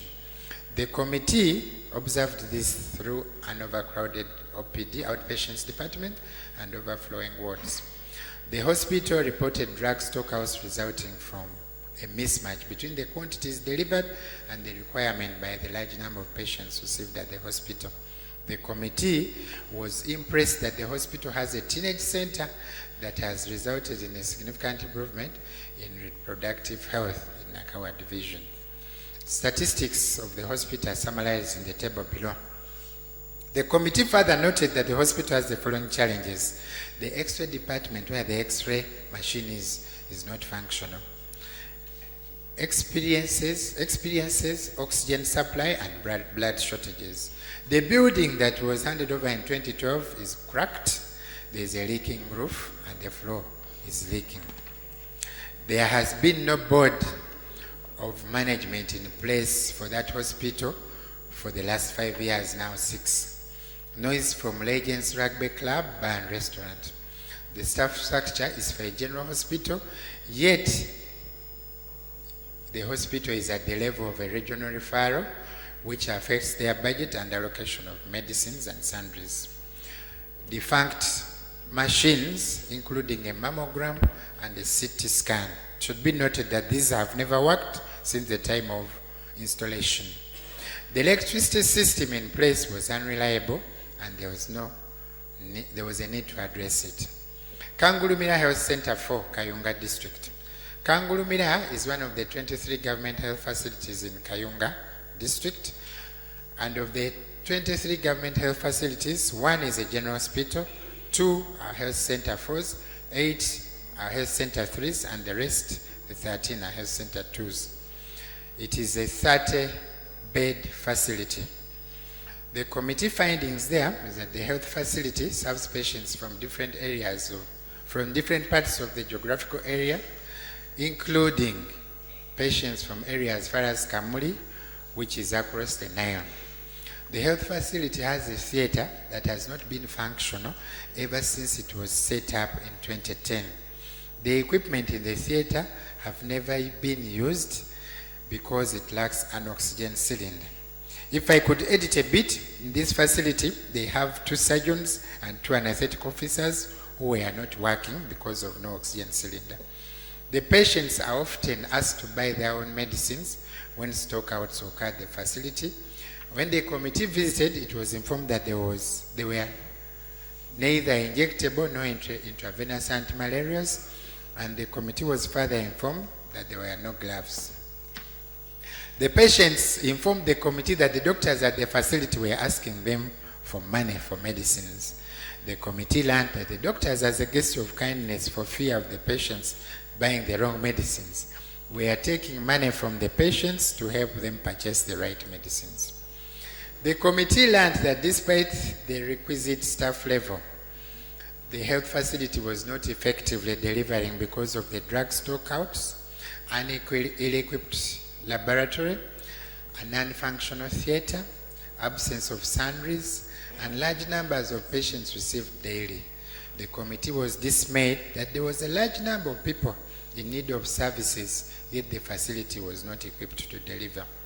The committee was informed that the health facility has suffered a month-long water shortage caused by a leakage in the pipes laid and maintained by the Rural Water and Sanitation Program operating in the area. The committee wondered how it was possible for a water shortage to last so long without any corrective action for a facility at a level of a health center and as important as that. The committee was informed that the facility has resorted to using harvested water for its operations. The committee noted that neither the patients nor the health workers were aware or taking stock of the hepatitis B statistics in the area. This simply means that without a critical sensitization program, the epidemic is likely to get worse. There are also no hepatitis B testing kits or vaccines at the facility. The committee noted that out of the 24 critical hospital staff who are supposed to be housed at the hospital, only 10 could currently be accommodated at the premises. The management appealed to the government to consider constructing 14 more houses at the facility to accommodate the remaining critical cadres. Kamuli Hospital.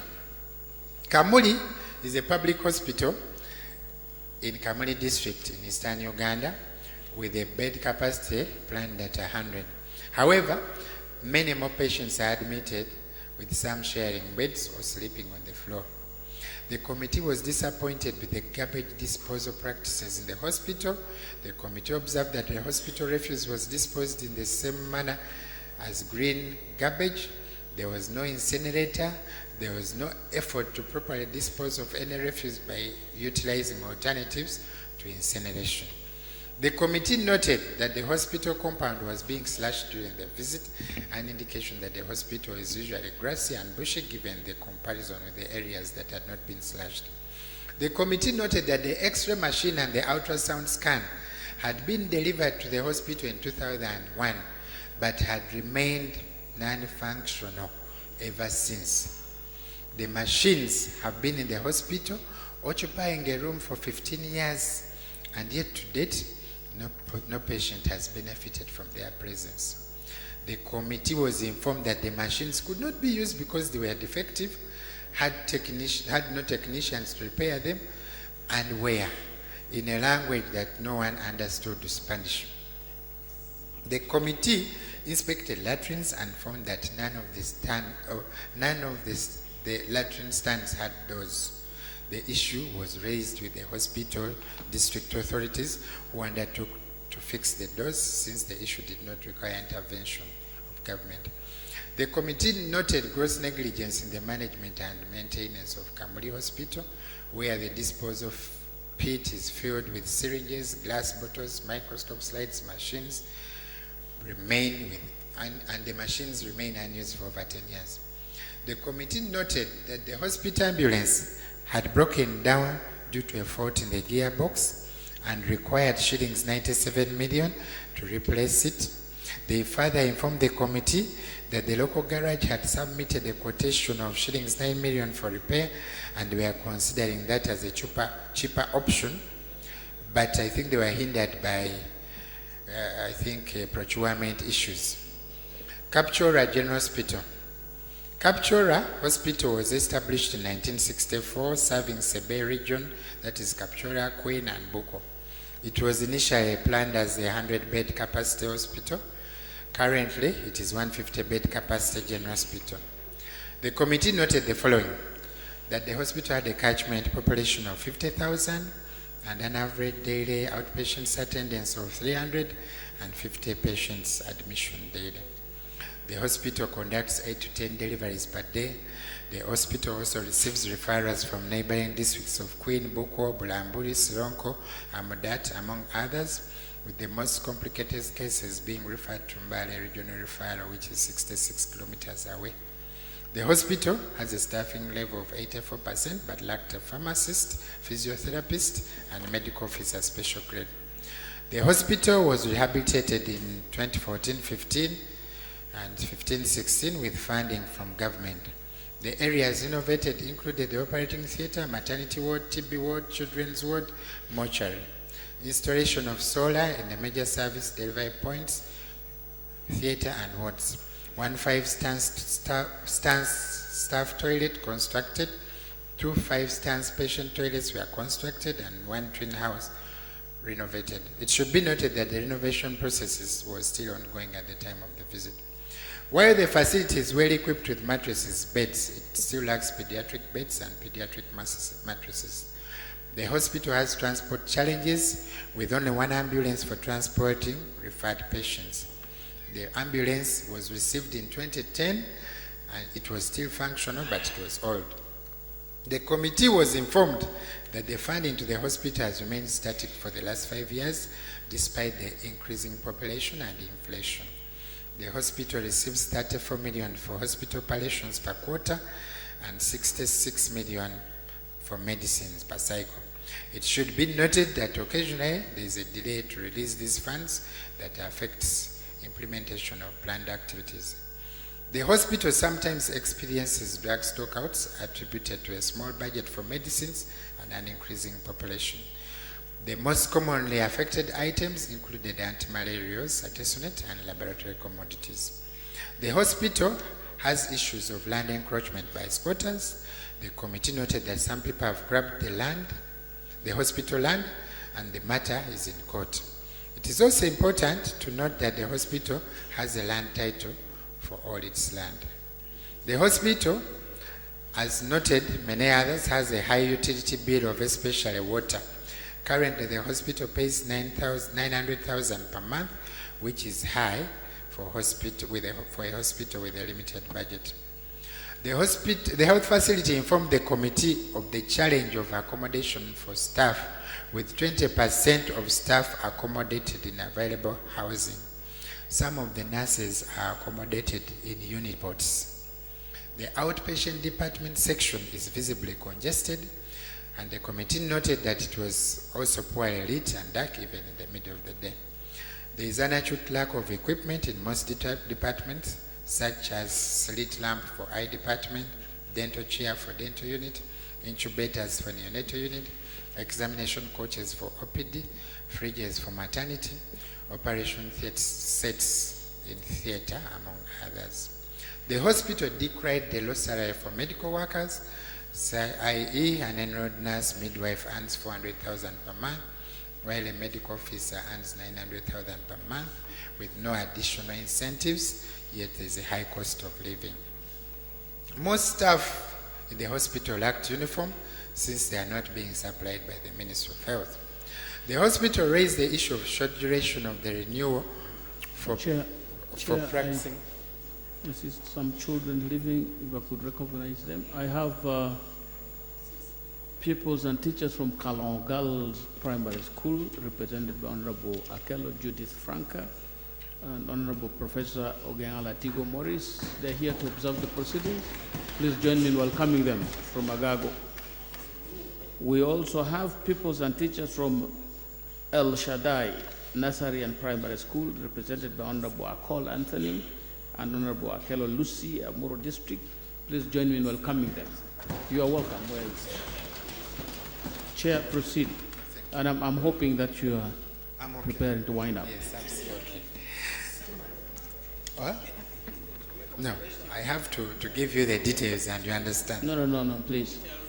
Summarize? Please summarize. Okay, the important point, let me pick one here. The hospital is required by the Atomic Energy Council to periodically license its X-ray machine with them for a fee of $1 million every 2 years, even if the government entity. Let me go to Mbale, and I'll skip the introduction. Yes, and I go to findings. The first impression at the hospital is one of a hospital without cleaning staff, and it was littered with garbage all over. The corridors had been used to admit patients, especially in the emergency wing. The committee witnessed a patient sat and rolling a patient fresh from theatre immediately after an operation, as the theatre nurse rode the patient to the entrance of the theater and handed them over to the attendant. And upon further inquiry, it emerged that there was a shortage of staff manning the theater. The hospital charges, the patients that the committee interacted with revealed that unless you have paid between 300 and 500,000, you could not get an operation in that hospital. At the time of the committee visit, there were no doctors on duty. There were only a group of unsupervised interns in the pediatric unit. The pharmacy stores were dirty and dusty. There were regular, the drug stockouts experienced at the hospital resulting from the large patient load. The hospital required more houses for staff. The hospital reported rampant cases of teenage pregnancies. The visit to the radiology department revealed that the X-ray and CT were non-functional due to lack of films. This made it necessary for the patients to seek services from private facilities that were around the hospital. The hospital informed the committee that the patient load often led to stockouts, and the committee noted that over the last 1 year before the committee visit, the Minister of Health had never supervised Mbale Hospital. Yes. Findings in Uganda General Hospital. There was no effort at the hospital to cover up extortion in this hospital. The committee witnessed an incident where a dental assistant and his team refused to handle any more patients after the committee stopped payment of 3,000 shillings per patient. The hospital informed the committee that it lacked funds to fill unfilled positions. The committee observed that there were children admitted together with adults in the same ward. The TB patients were admitted in the same physical space with other patients. Equipment donated to the hospital, including bed stories, had broken down within months of receipt. The hospital compound was ill-maintained. The hospital had abandoned use of a diesel generator because of fuel challenges. Inspection of stores further revealed the poor management standards of drugs and medicines. Interactions with patients revealed that every patient for a cesarean section had to pay at least 300,000 shillings. The committee was informed that the patient load at the hospital was due to the sub-counties of Namalemba and Nawanyinji, which did not have health center 3s. The committee was informed that according to the Ministry of Health Awards, the hospital was the best performing in the country for the last 5 years. Observations and recommendations. Medical equipment. 1. Procurement. The committee observed that many of the facilities visited had issues with proper utilization of medical equipment, and inquiries into the reasons why the equipment was not being utilized revealed many issues, from incompatibilities with power, a lack of spare parts, manuals in foreign languages. The committee blames the procurement entities for procuring equipment that is not suited for the use in Uganda health care facilities and without personnel trained to deploy and maintain the equipment. The committee recommends that procurement of medical equipment should take into consideration the suitability to purpose, compatibility with technical specifications required for our health facilities to avoid incidents such as Kamuli. The committee further recommends that the procurement process for medical equipment should be streamlined, strengthened, and standardized to ensure that equipment procured meets standards. Storage and utilization. The committee observed gross negligence with regard to storage and utilization of medical equipment. The committee noted that while some equipment was not utilized because it was faulty, in some areas it broke down due to poor conditions of storage. The committee noted that most of eastern Uganda had non-functional X-ray machines, no CT scan, and in the public health facilities only one ultrasound machine was working, and only in Iganga and the whole of the facilities visited in eastern Uganda, and patients were required to pay for the service. The committee recommends that Infrastructure, Engineering and Quality Assurance Department under MOH should expeditiously visit health units and ensure that medical equipment is put to proper use. The committee also recommends that government should dispose of all non-functional medical equipment like x-rays in Kamuli and replace with others. Maintenance. The committee noted that in the health facilities visited, wherever equipment broke down, it took a decade for action to be taken to either repair, decommission, or replace. In Kangulumira Health Center 4, the theater had not been utilized because of a missing oxygen cylinder. This case is 5 years old. In Kamuli, X-ray machine not utilized for 12 years, and others. Noting that improved service delivery results in saving lives, it is necessary for immediate action to be taken. The committee recommends that the Ministry of Health takes keen interest in cases where equipment breaks down and no report is filed. Further, the ministry should engage managers of different hospitals where these cases have arisen and ask them to show cause as to why no steps have been taken. The committee additionally recommends that proper servicing and maintenance of medical equipment should be prioritized, especially with the new and expensive equipment installed in our facilities. Human resource. The committee observed poor service delivery in general hospitals and health centers. The committee observed that the level of service delivery at the hospitals and health centers visited is poor and is detailed in the report. There is rampant absenteeism of health workers, underutilized equipment, understaffing, and a laissez-faire attitude towards work. The monitoring of these health facilities by the Ministry of Health and the district health officers is inadequate. Equipment is mishandled and sometimes not utilized. The committee recommends that we propose recentralization of recruitment and deployment of health workers in these facilities. In the meantime, the district local authorities should take keen interest in functionalization of these health units. In addition, the Department of Infrastructure and Quality Assurance in MOH should help district local governments to adequately supervise and ensure an improvement in quality of health service delivery by health workers. Low staffing levels for specialists and medical doctors. The committee noted that several staffing gaps in the hospitals visited. It was informed that local government had advertised for specialists to fill positions in the district, but the positions failed to attract applicants. The committee notes that even when they are recruited and posted, it is only a matter of time before they leave for greener pastures. In addition, the committee was informed that some workers are leaving because of the workload.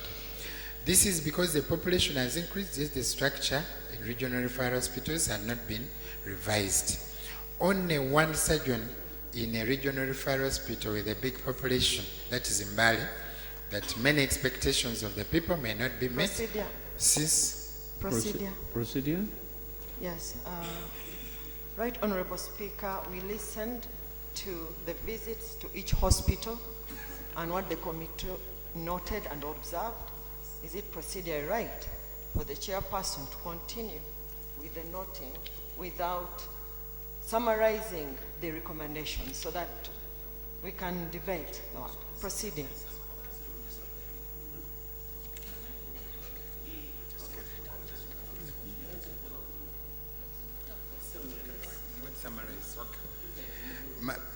Much obliged, right Honorable Speaker. Okay, low staffing levels. The committee recommends that government urgently improves the remuneration package given to specialists to ensure that our secondary and tertiary institutions have specialists to attend to them at the level of care. The committee further recommends that government urgently reviews the staff structure for consultants in this referral. Shortage of critical cadres in healthcare. The committee recommends that government urgently reviews the staffing norms of regional referral hospitals so as to accommodate vital cadres such as biomedical engineers for proper functioning. Recruitment and deployment of health workers and DHOs. The committee recommends that the recruitment and deployment of senior cadres in general hospitals and health centers for many doctors be re-centralized. Lunch allowance for health workers. The committee, appreciating the current financial times, the cost of living, the rate of inflation, recommends that this provision be revised. The committee reiterates the recommendation of the 9th Parliament as adopted that a lunch allowance for nurses, doctors, and other health workers be revised to 288,000 to cater for lunch of a unit cost of 12,000 per day. Uniforms for health workers. The committee recommends that funds be availed under Ministry of Health for the procurement of name-tagged uniforms to minimize the extortion of money from patients by those pretending to be health workers. Stockouts. The committee recommends that the Health Unit Management Committee be activated, facilitated, strengthened to ensure proper oversight. Ministry of Health starts performing its supervisory role over regional referrals and further recommends that the ministry issues and takes strong sanctions against those engaged in extortion. Static medicines budget, despite increased patient load leading to stockouts of medicines. The committee recommends that the budget for national medical stores should be increased in the medium term to cater for the increasing population. Implementation of the Abuja Declaration. The committee recommends that the funding to the health sector be increased to 15% of the national budget as recommended by the Abuja Declaration to ensure that funds are available to purchase equipment and enhance health workers' pay. Free medical care versus national health insurance scheme.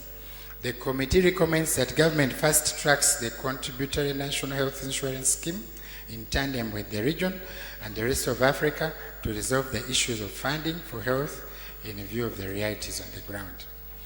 Oversight by the Minister of Health. The committee recommends... Honorable Chair, you have taken over an hour.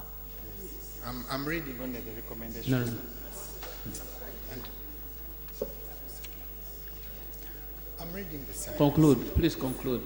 You should have gone to those ones at the beginning.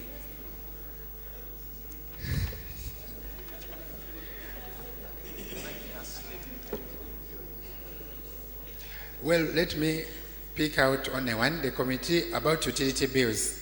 The committee recommends that health facilities at all levels should be supported to start using alternative sources of power, such as solar power, and to harvest water in order to reduce on the monthly electricity and water bills which are not sustainable in the long run. The committee also recommends that hospitals be supported to repair their equipment and also that government constructs accommodation for staff and in conclusion, Right Honourable Speaker, since recommends that government prioritizes primary health care and provides additional funding in subsequent years to lower level facilities. Right Honourable Speaker, I beg to submit. Thank you. Honourable members, the question that I propose for your debate is for motion that the report of the Sectoral Committee on Health on oversight visits to public health facilities in Kampala district and eastern Uganda be adopted. That is the motion for your debate.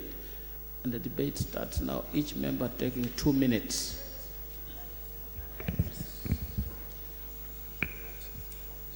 And I'll start from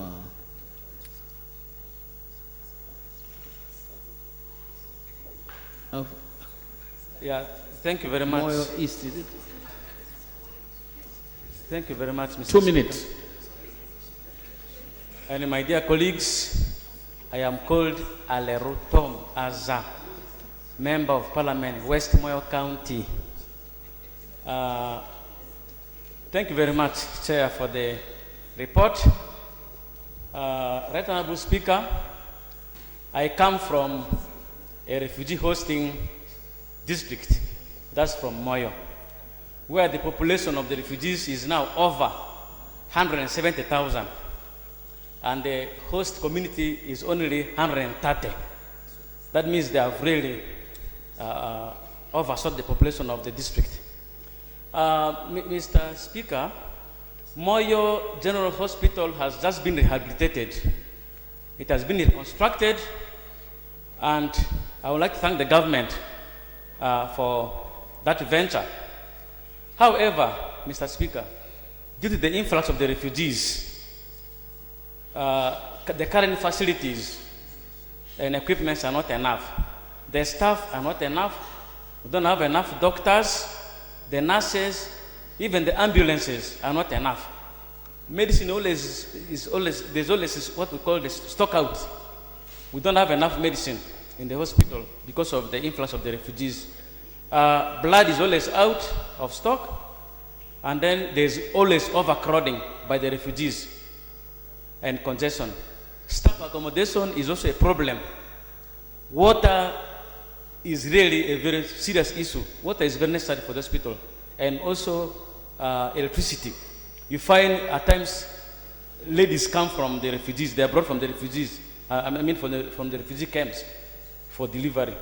They have labor pain, and when they are brought for delivery, power goes off, and there's no water. So there's a very serious issue there. Even Health Center 2s, Health Center 3s, and the Health Center 4 at Obongi are all overwhelmed by this influx of refugees. We shall therefore be very grateful, we people of Moyo will be very grateful if the government can have a deliberate affirmative action of trying to help our region because of the influx of the refugees. I rest my case. Thank you very much. UPDF General Eletumwine.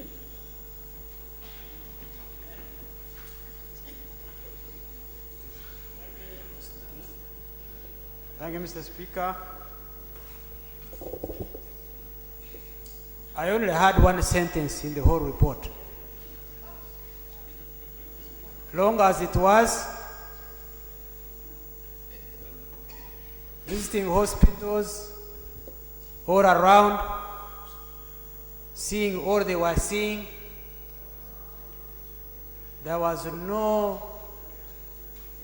effort in trying to save our health, our effort, our time, and our money. It only came in the last conclusion in one sentence, when he talked about primary health care. Prevention is better than cure. When I saw the list of members on the committee, I hope that since there were some people who are not doctors, perhaps we may have some hope, because the doctors are not going to provide our health. They don't study health, they study medicine. And they come when it is too late. And they don't even stop us from getting diseases or dying from diseases. The whole sector of the Ministry of Health is wasting so much time, energy, and money in coming too late, like for post-mortem, like pathologists, instead of emphasizing how to prevent diseases. The amount of money spent on doctors and on medicine is more wasted, and it would have been much cheaper, safer, easier, and accessible by everybody if the emphasis was laid on preventing health by teaching about hygiene, nutrition, immunization. Then disease management is a small aspect of life. However much we spend on these reports and on these committees and in these hospitals, until the whole concept of health changes, the doctors are not a solution. And I repeat, they spent only a smaller section of their 6 years or 7 of study on public health, and they themselves are eating badly.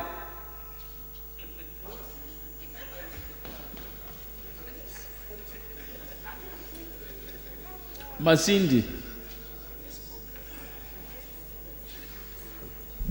Thank you, Mr. Speaker.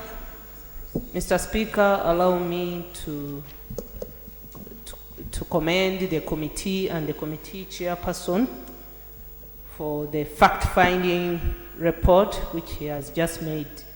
Mr. Speaker, I want to applaud the government, especially in renovating referral hospitals across the country.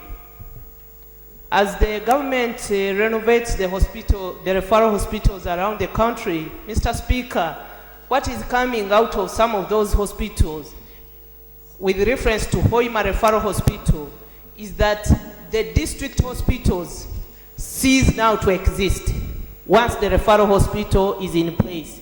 And if at all it exists within the referral hospital, the local, those people who visit the outpatient, they are actually attended and accommodated in the dilapidated old buildings.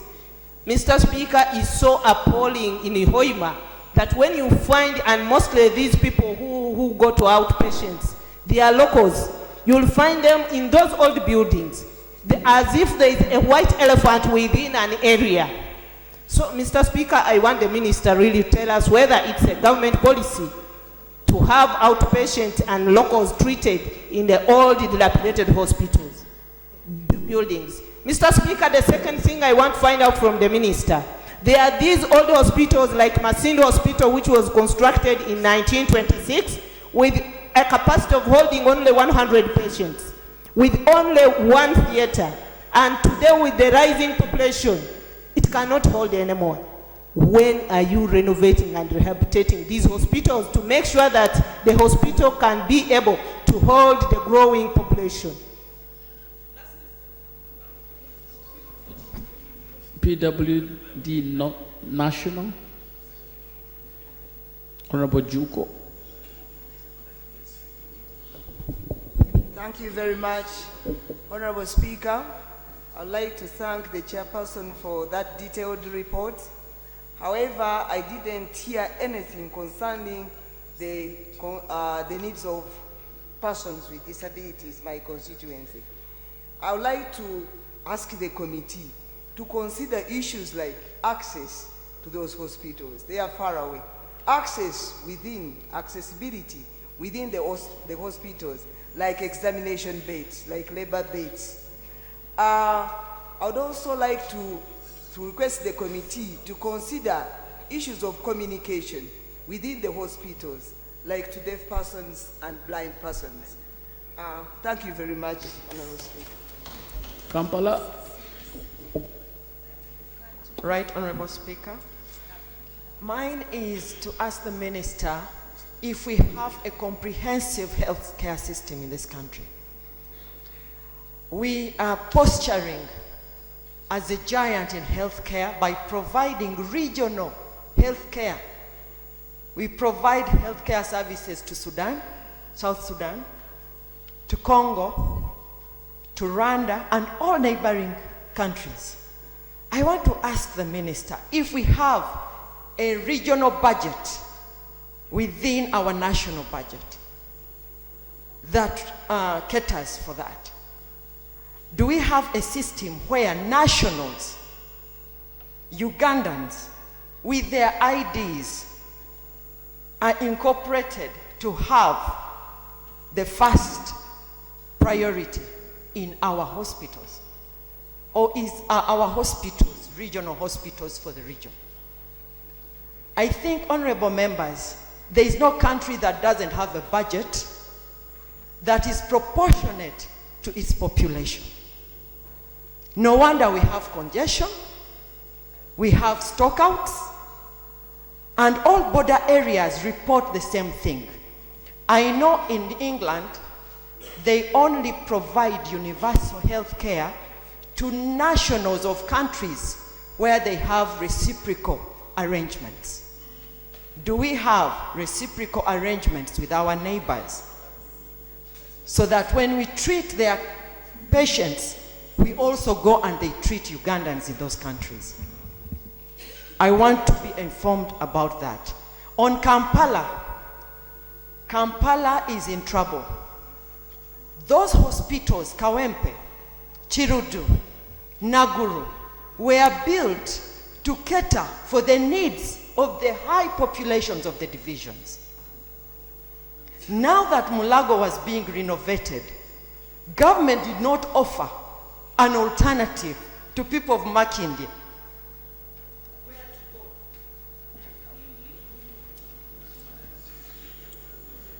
Upe. Thank you so much, Right Honorable Speaker. I'd like to take this opportunity to thank the committee for their report. Right Honorable Speaker, They say titles means nothing without good health. I say this because in Amda district, the healthcare is in a very pathetic situation. Why? Because number one, health workers are understaffed by 75%. You find that in El Center 2 in Amda district, there is only one health worker operating like a midwife, like a nurse. We visited last time with the Minister of Local Government, and it was terrible. Because if that health worker is sick, who will serve the community? Also in Amda district, there is a lot of influx of Kenyans during the dry season. They come to graze their cows in Uganda, and you find the health system also is stressful because of the population. And then again, in Amda district, we don't have any government hospital.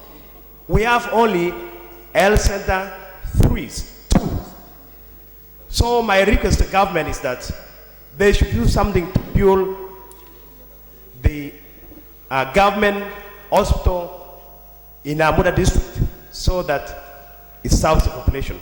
Thank you. Kumi district. Kumi district.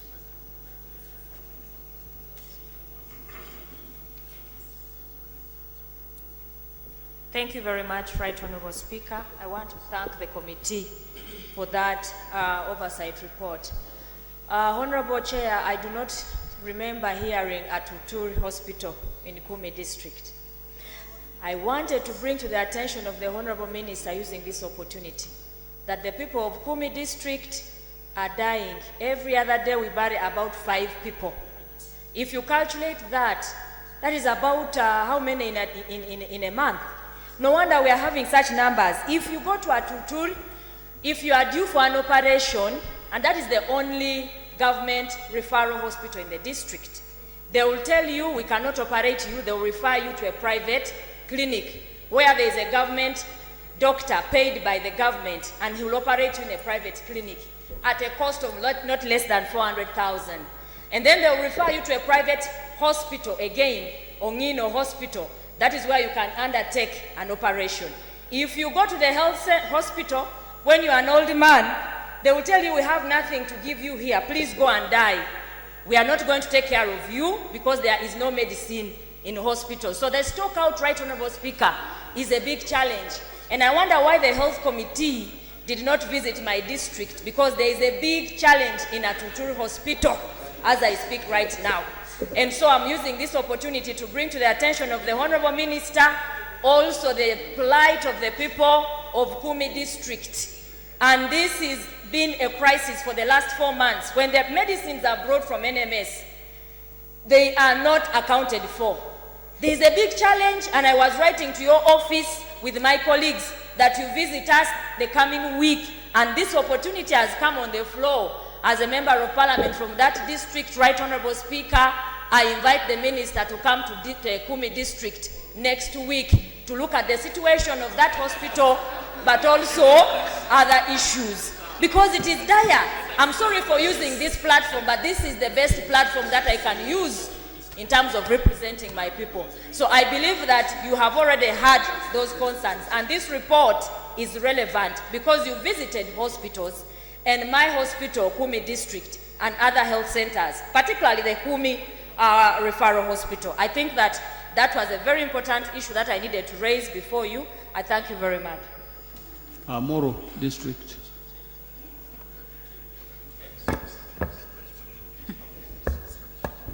What is wrong with Moro? Thank you so much, Right Honorable Speaker. Allow me to also thank the chair of the committee for this elaborate report. I want to concur with you on quite a number of issues.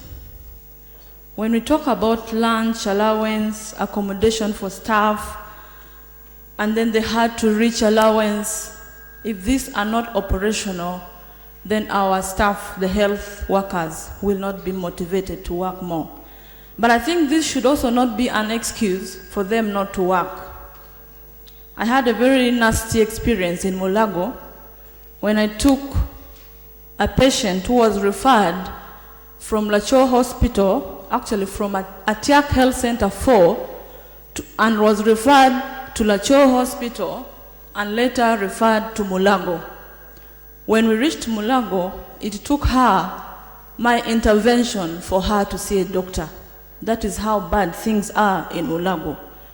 And then the question I have for the minister is, what categories of medicines are available in the public health facilities, especially when it comes to the antibiotics?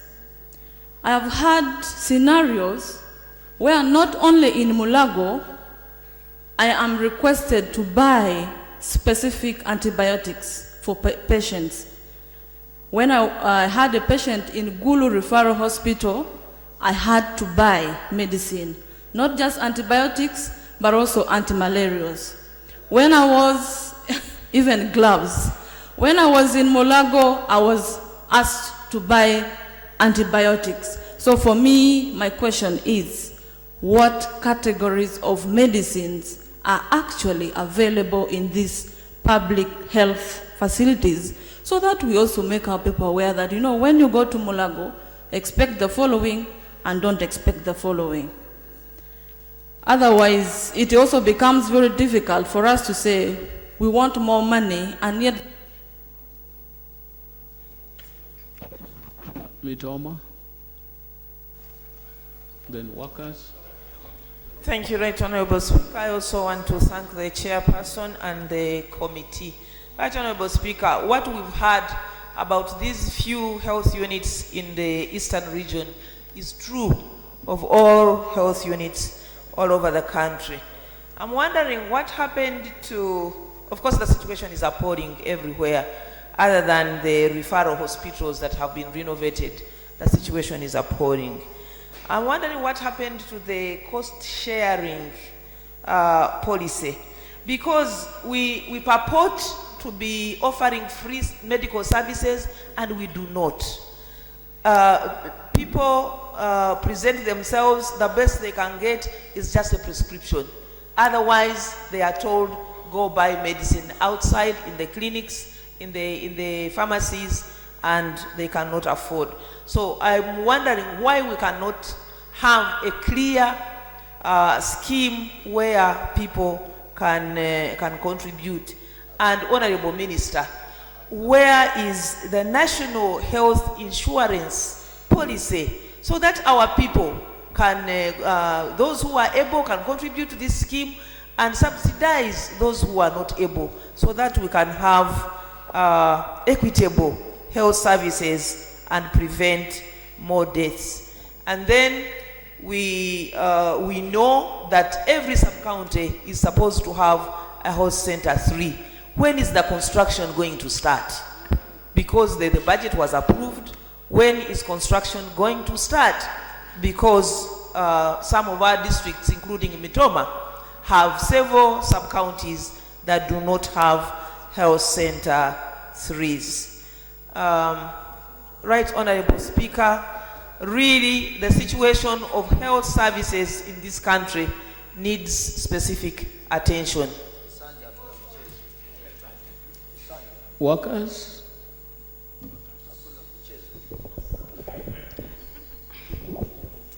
Thank you, Right Honorable Speaker.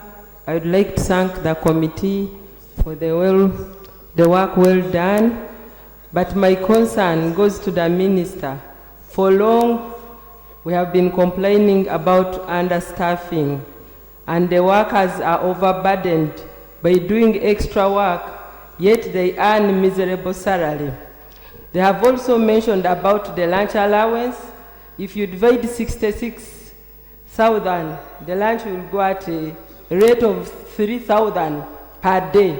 And if you move around, mainly even in Kampala now, you cannot get lunch which is below 3,000. I would like to call upon the minister to provide a comprehensive plan of how he's going to replace. Thank you. Thank you, Right Honorable Speaker, and thank you, my colleague, for giving way. The information I would want to give to the House in regard to the lunch allowance for health workers is that this very financial year we are in, I think on the recommendation before the report came to Parliament, this figure was reviewed. This very Parliament approved a review of this figure, and what was approved, it is 288 as recommended by this committee. So it is no longer what the committee found when they went for the visit. I thank you.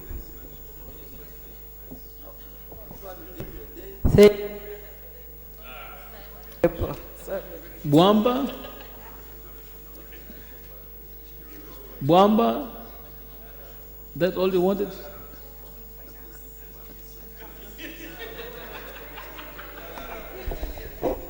Thank you, Right Honorable Speaker.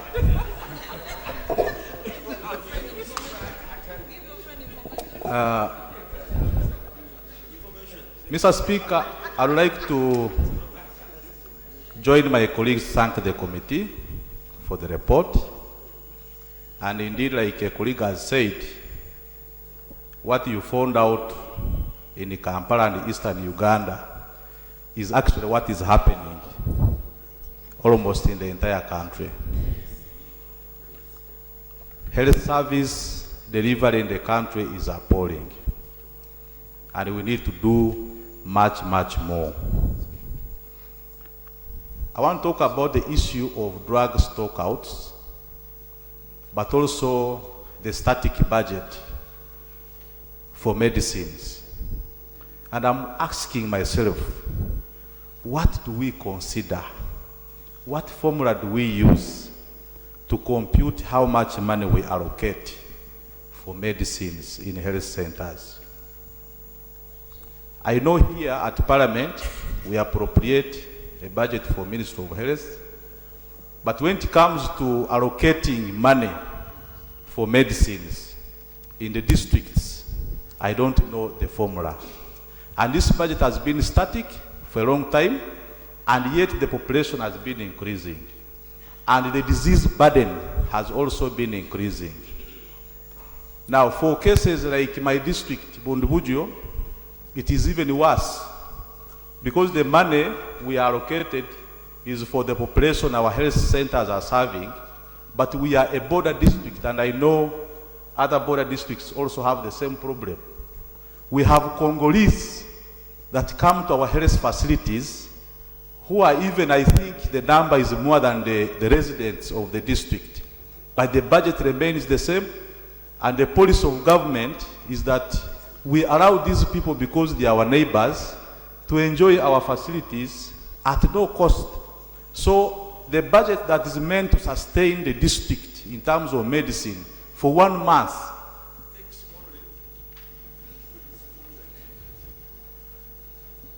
Honourable members, if there is any member who has issues different from what the chair has communicated about concerns from the hospitals, human resource, the numbers, the conditions of service and things like that, supply of drugs, cases of stockout, usually when the speaker is speaking, members sit.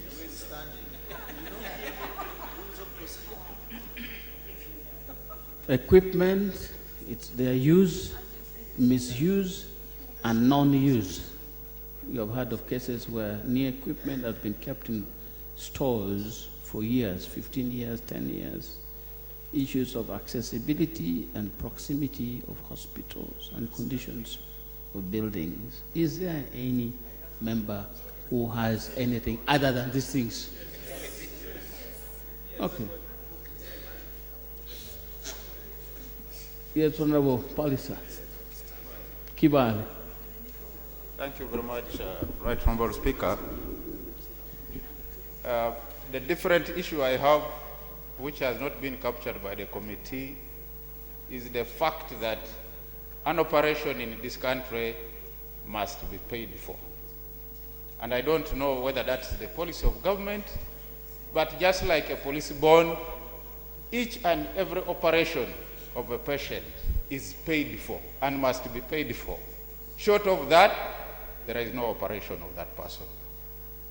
Secondly, Right Honorable Speaker, That matter was covered by the chair. Please, any matter that has not been raised, please. Yes, member for Kyoga County. Yeah, thank you very much, Right Honorable Speaker. Mr. Speaker, two clarifications I want to know from the chair. One, whether during their visit they had interface with patients. I am raising this, Mr. Chairman, Mr. Speaker, because I want to gauge the level of patient satisfaction, because I know this is also important in hospitals and health facilities. Then secondly, Mr. Speaker, I also want to know the category of the staffs that are lacking, the category, because he told us that in Mulago National Referral Hospital, there are 581 staffing gap. What are the category? And then two, what are the reasons for these staffs that are lacking? Is it financial? Is it lack of qualification?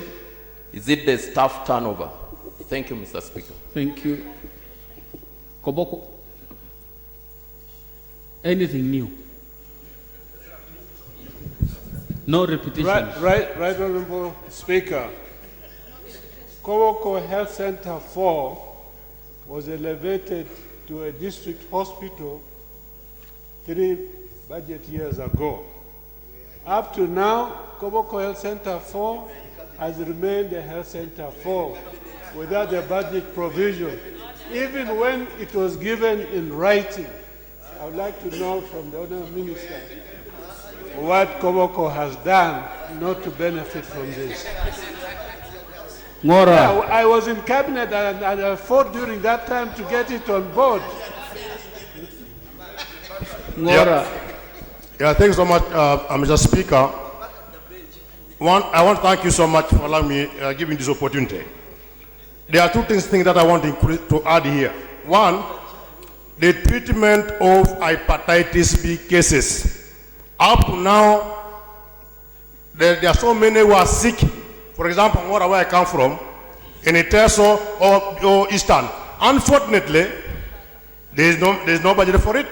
Secondly, the precursors the vaccines are getting finished, and yet people are still available wanting that service. I want to thank you so much. Ngora. Thank you, Right Honorable Speaker. I think that the chairperson of the committee has not overemphasized on the area of sanitation and hygiene in our health setups. I was in Kirudu yesterday here in Kampala. I could not stand there longer, and patients are there, water is flowing. I think we have to explore an area of intersectoral coordination in terms of sanitation and hygiene in health centers. And then we have the primary health care in Ministry of Health. But when you go to Butaleja, when you go to the different health centers, I used to be in the Committee of Health, the situation is very much wanting. And today we are talking about 23,000, according to the statistics, Ugandans dying of diseases relating to poor sanitation and hygiene that could be preventable, like diarrhea. Hepatitis B is alarming in Iteso and many other areas.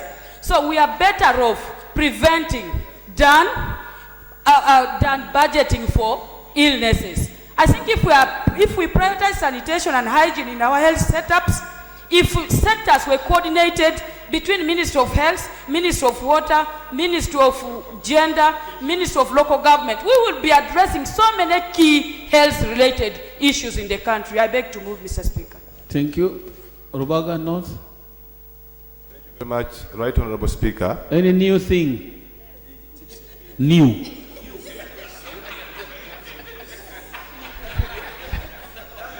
Right Honorable Speaker, ideally National Referral Hospital must be better than any other health facility in the country. Mulago is the only national referral hospital Uganda has. That one we already know. Anything new? Yes. Now, right, thank you for your guidance, Right Honorable Speaker. Many patients go to national referral hospital and they are sent to private clinics around Wandegeya, around Kampala, for even blood testing. Now, I wanted to get the difference. A clinic to be better than a national referral hospital. I think it is awkward. And I believe this is new. It has not been mentioned before. And I actually need a very perfect answer that could convince me. Thank you very much. Kalungu, please let's contribute new things to the report. Thank you, Right Honourable Speaker. Actually, mine is new. The committee is not covering these districts with the hospitals. Let me take an example of Kalungu. Most of our hospitals are missionary founded and they are better than government hospitals. And Mr. Speaker, when you look at their charges, they are low. But government has failed to come in to put money into these hospitals through PPP, private partnership. I would pray that Mr. Chairman of the committee, through Mr. Speaker, kindly pay a lot of attention where you are constructing new health centers.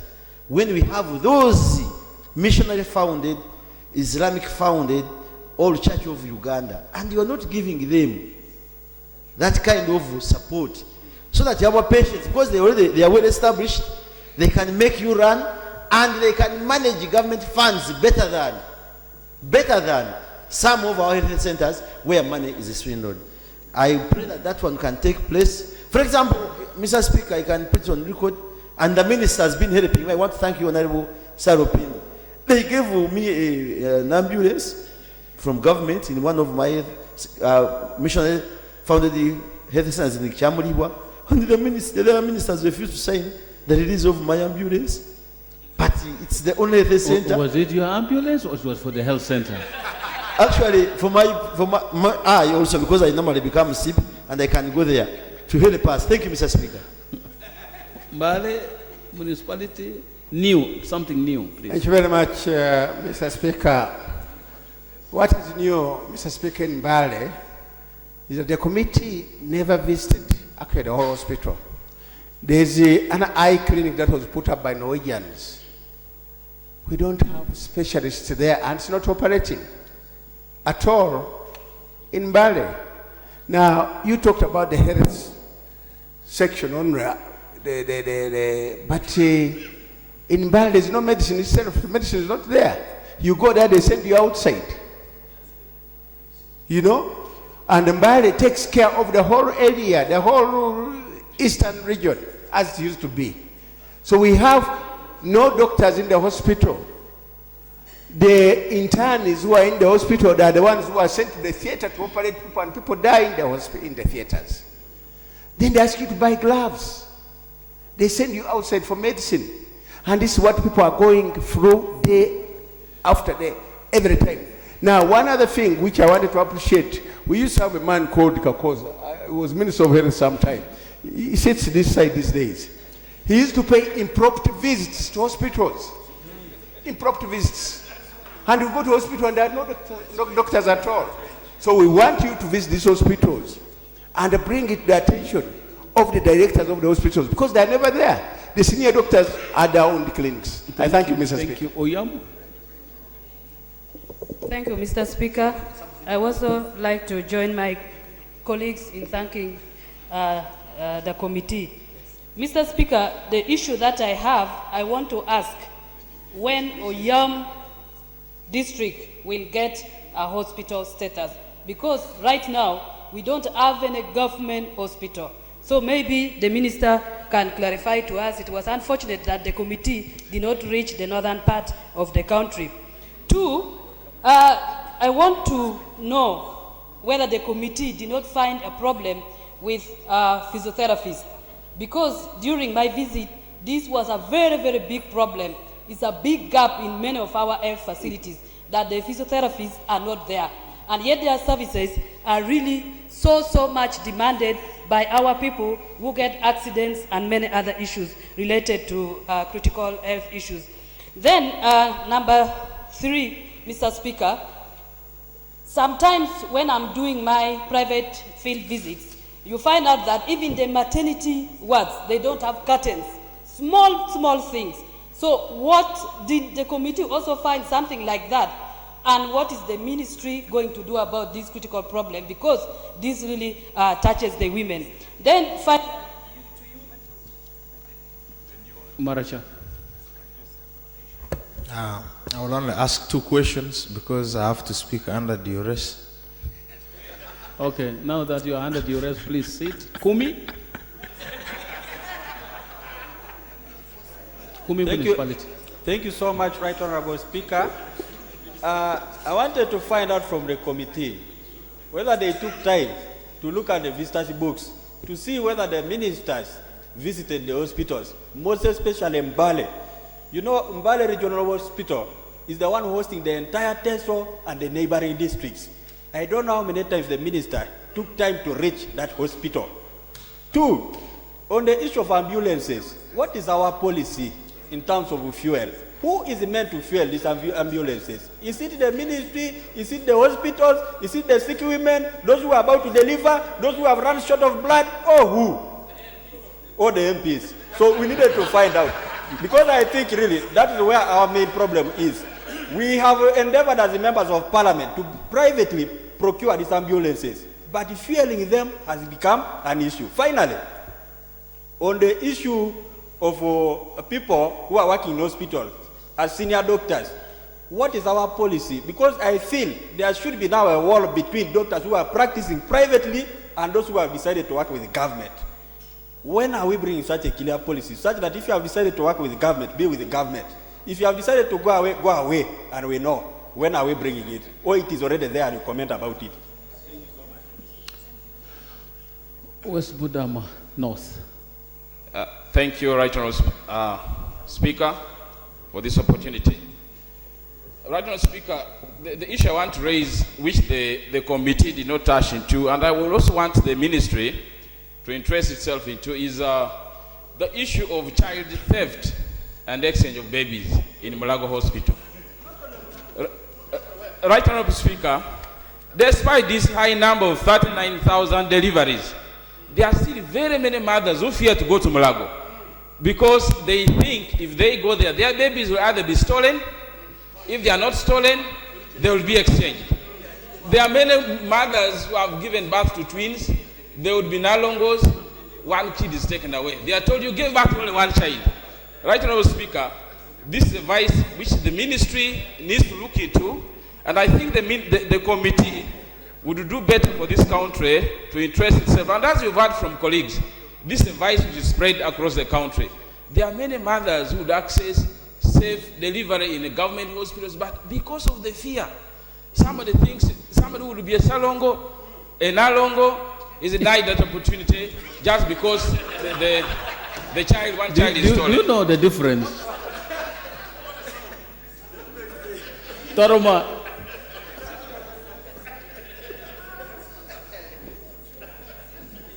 Thank you very much, Honorable Speaker.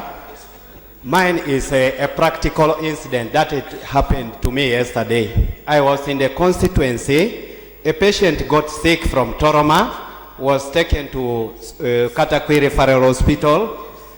Again from Katakwi, that patient was supposed to be taken to Soroti. The ambulance from Toroma got spoiled on the way. That one also from Katakwi got spoiled. Now, what they decided to do, they had to hijack my car to transport the patients from Toroma, from Katakwi to Soroti. I want the minister to explain to the country who is responsible for the maintenance of these ambulances and servicing of these ambulances. Thank you. That matter is raised already. Kumi, Koboko. Thank you very much, Right Honourable Speaker. What I wanted to know from the minister and the committee, since they mentioned the issue of Naguru and talked the issues of Nanguru, I don't know why they didn't interest themselves in finding out the status of Naguru Friendship Hospital now. Because Naguru Friendship Hospital was upgraded from Naguru Health Center 4, which belonged to KCCA. So as of now, we hear rumors from outside that KCCA is going to take over Naguru. Government is going to take over Naguru. What is the status of Naguru Friendship Hospital? 2, can the minister tell us why the rumors that we are getting that some of the health centers too have been removed from receiving medicines from national medical stores, and 3 of them from my constituencies are actually removed. I was told to complain. When I complained, they formally wrote a letter. When I went to Ministry of Health, they pushed my letter to pharmacy. When I went to follow Nkoboko.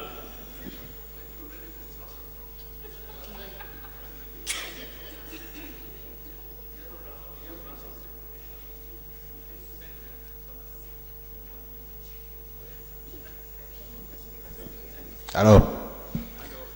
I want to thank you, Honorable Speaker. I have 2 issues.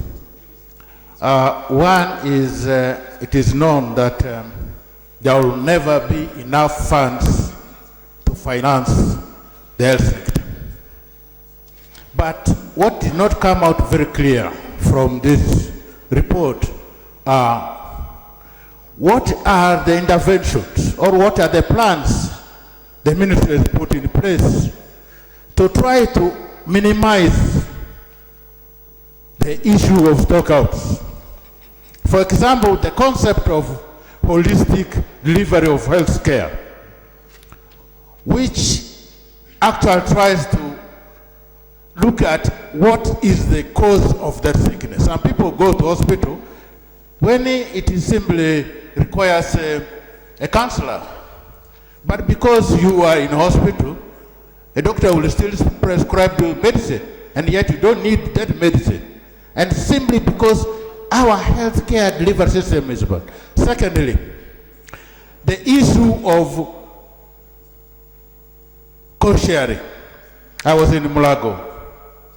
That time Mulago introduced co-sharing, and it was contributing something like 24% of hospital requirement. And it added value. But also today, this has been scrapped, and we know the effects. The other one is when supply of samples was centralized under national medical stores, the prices of medicine samples went up. Why? I think this has not been investigated. Yes, I have evidence that when supplies of drugs and sundries, medical sundries was tendered to national medical stores, the price of these drugs in national medical stores went up. Lugazi municipality.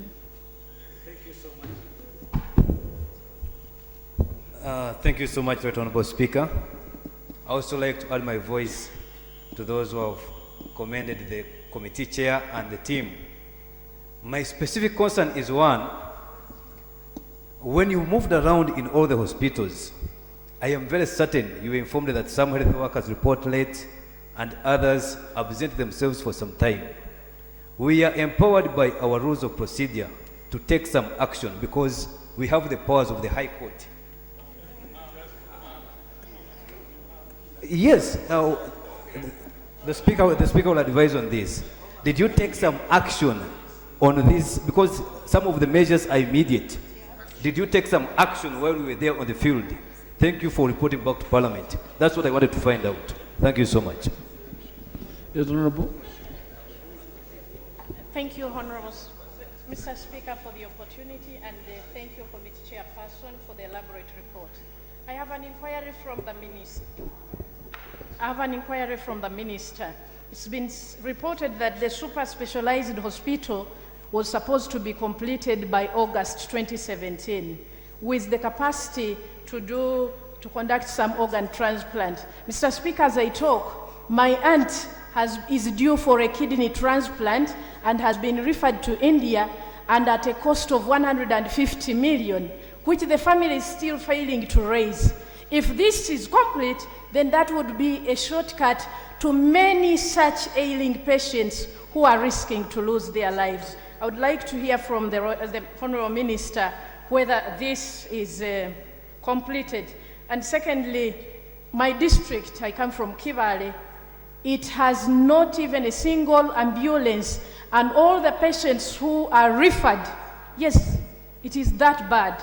My district has not even one ambulance, so all patients who are referred, they risk their lives if there is no rescue. And what happened to Toroma happened to me one time when I visited the hospital in December, and they had to run to me with a lady who had to be transfused to the nearby referral hospital, and I had to use my car to help the patient. So it is as bad as that. I need clarification from the Yes, Minister. Honorable.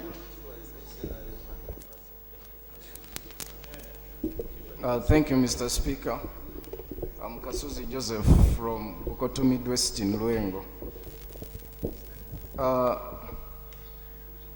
Under the Health Sector Strategic Plan 2, I think it was passed in 2002 or 3 thereabout, it provided for health unit management committees.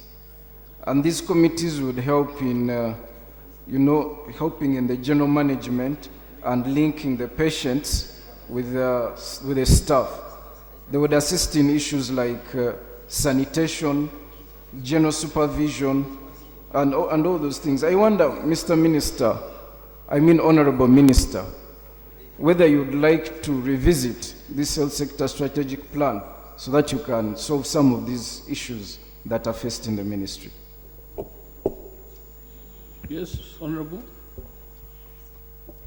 Yeah, thank you, Honorable Speaker.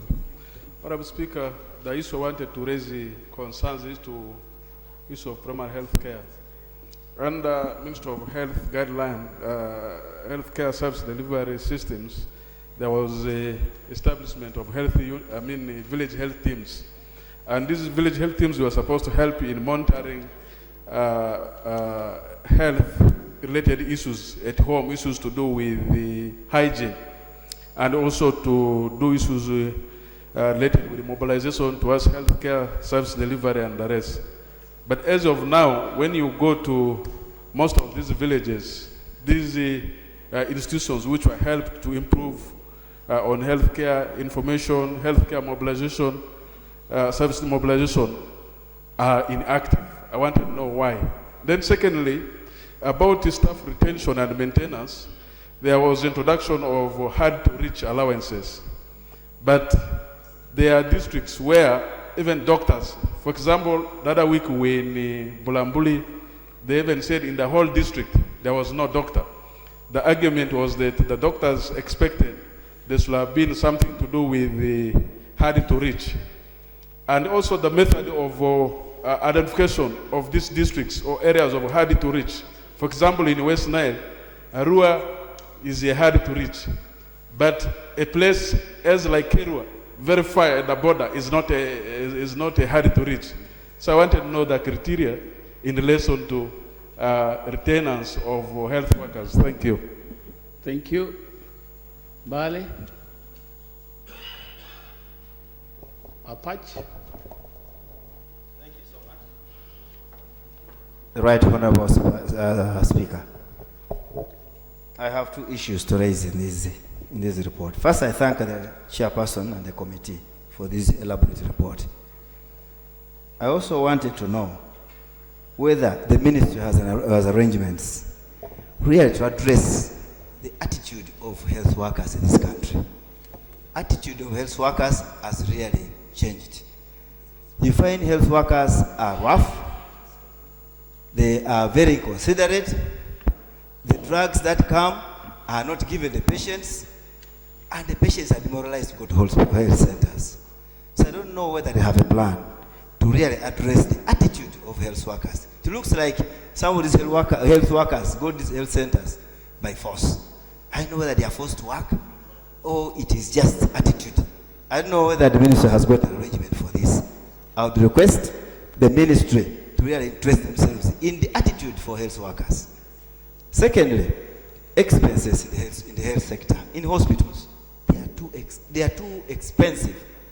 unaffordable by our people. Our people can't afford these expenses. That's unaffordable. If you can go to a health center and you are billed 10 million shillings, 20 million shillings because of an ailment which is really, which you can't manage yourself, I think it is too much.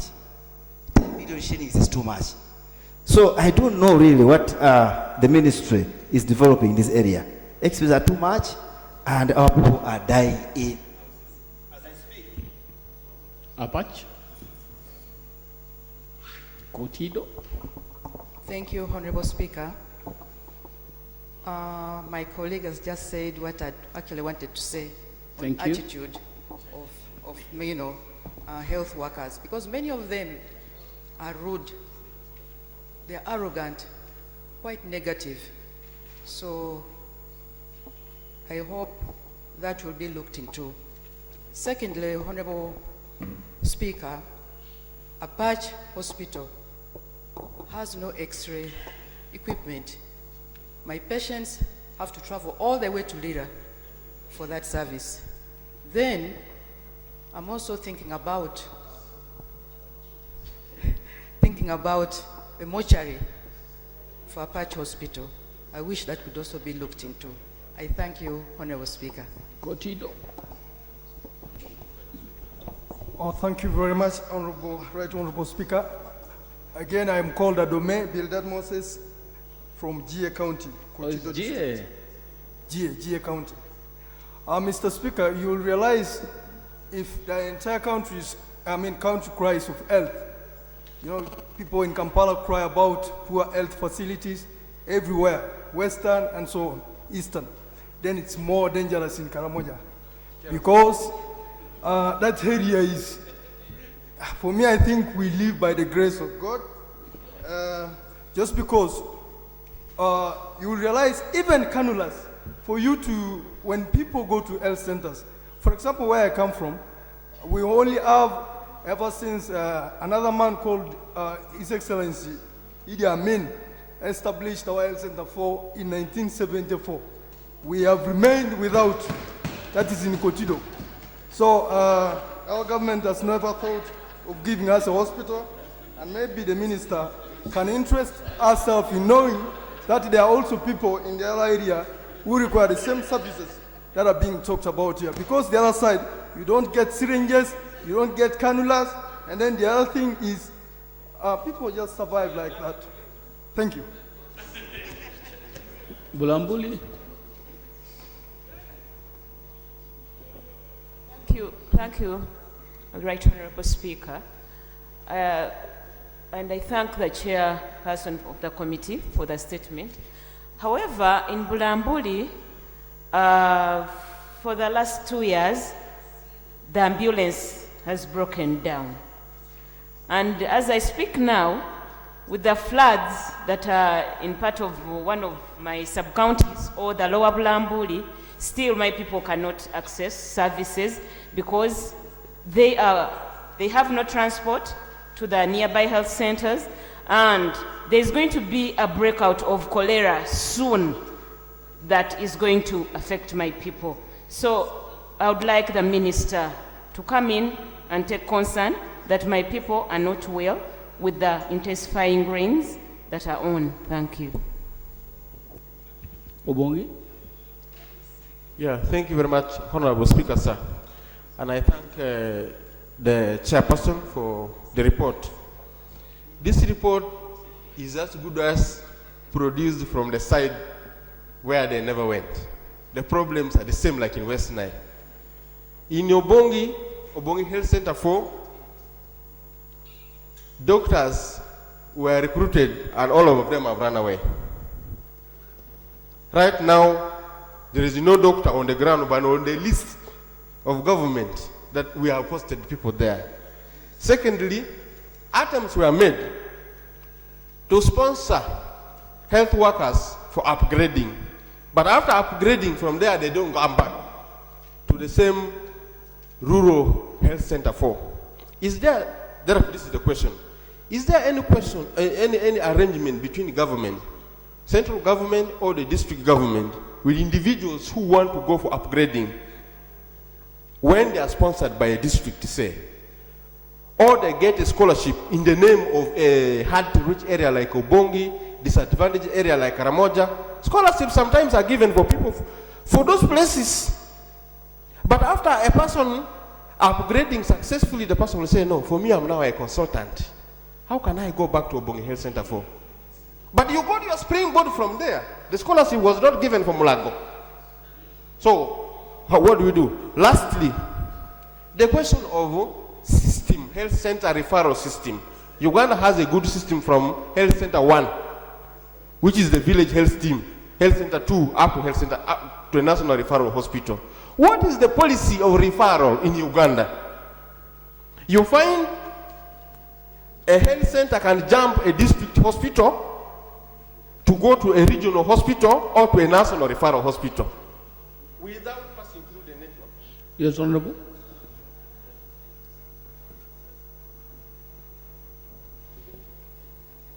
Thank you, Right Honorable Speaker. I'm Vice William Zinkuratire, MP Rohama County. I have 3 concerns, and I would like to thank the committee. 1, I didn't hear the committee talk about whether they checked attendance list and whether it is pen and paper. One can come and register and go and do his work.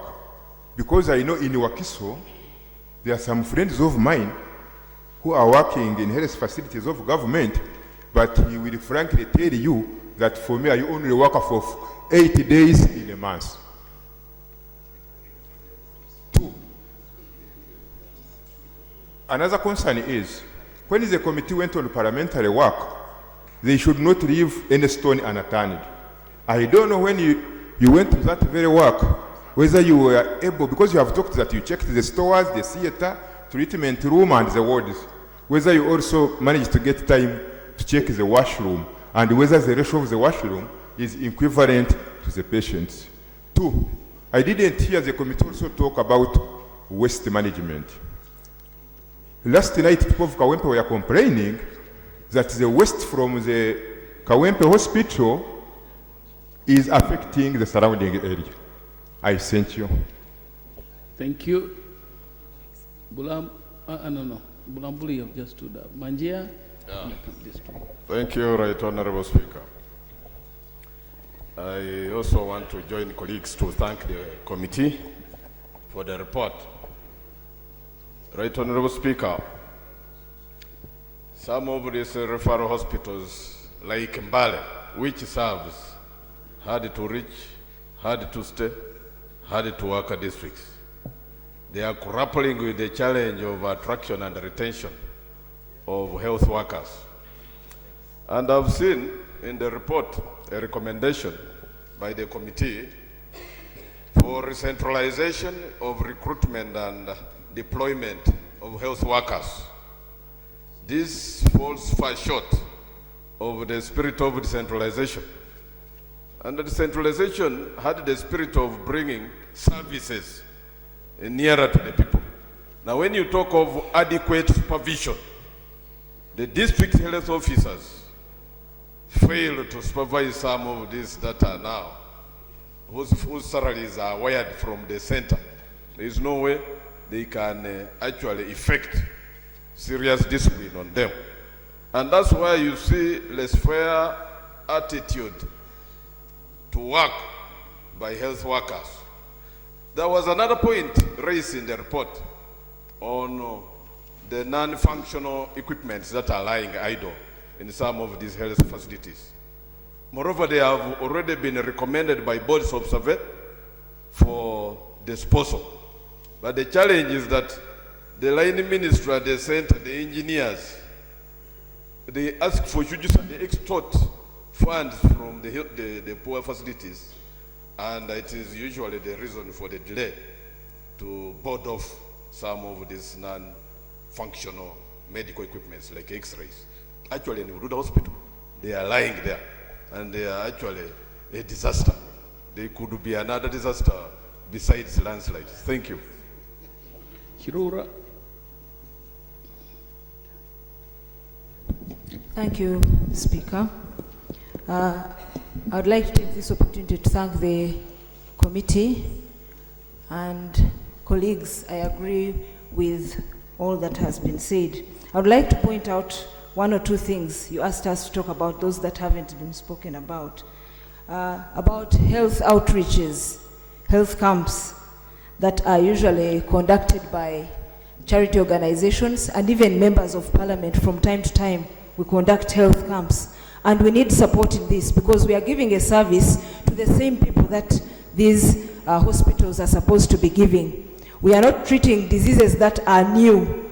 However, we find it difficult to access materials, medicines, and even things to use. You find you have to plead with the district, with the doctors to give you support in this, and yet we are treating these people. So I would like the minister to take this up because we do give support once in a while. In our interest, we want the population, but we also want that service delivered. So those health outreaches, especially in districts where we do not have referral hospitals, like Chiruhura, we don't have a hospital. Even the health center force that are there do not have the facilities that befit a health center for. Secondly, on health-seeking behavior of our population. Most of our population are misguided by the churches, the traditional, what are they called, witch doctors or whatever, and rather than go to seek proper health and medical services, they begin there and then come when it is too late. I would like the ministry to take this up on awareness in guiding our population in their health-seeking behaviors. Finally, on specialized units like the psychiatric units, the dentistry units, and of course other specialized units. You find our hospitals that have these services are very far, and these people need the services urgently. With the stress levels and the drug abuse related mental breakdowns, we need these services near. Tororo County. Thank you very much. Honorable Speaker, I just want to raise two issues. One, I appreciate my sister Honorable Sarah for the good work she's doing in the ministry. However, Honorable Minister, you are well aware that we also have a problem at the border. The border, Malaba, is a very busy place and it's so vulnerable. We have diseases that leak through that point.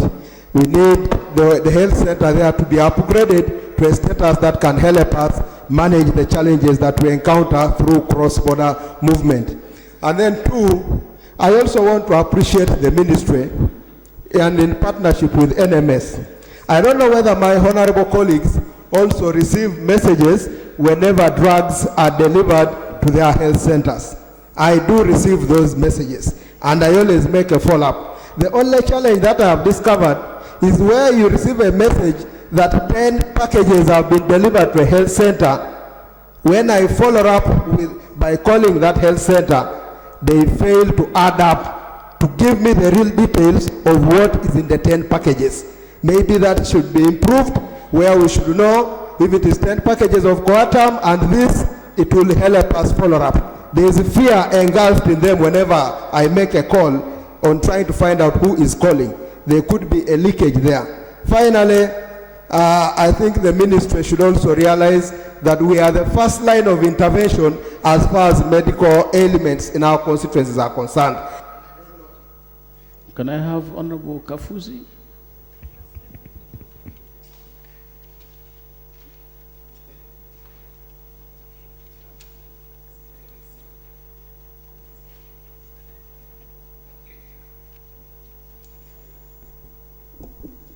Right Honorable Speaker,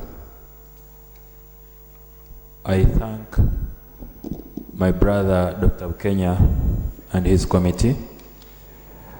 My only concern is that in that report I did not hear anything to do about the creation or the construction of the new health center force in the newly created constituencies.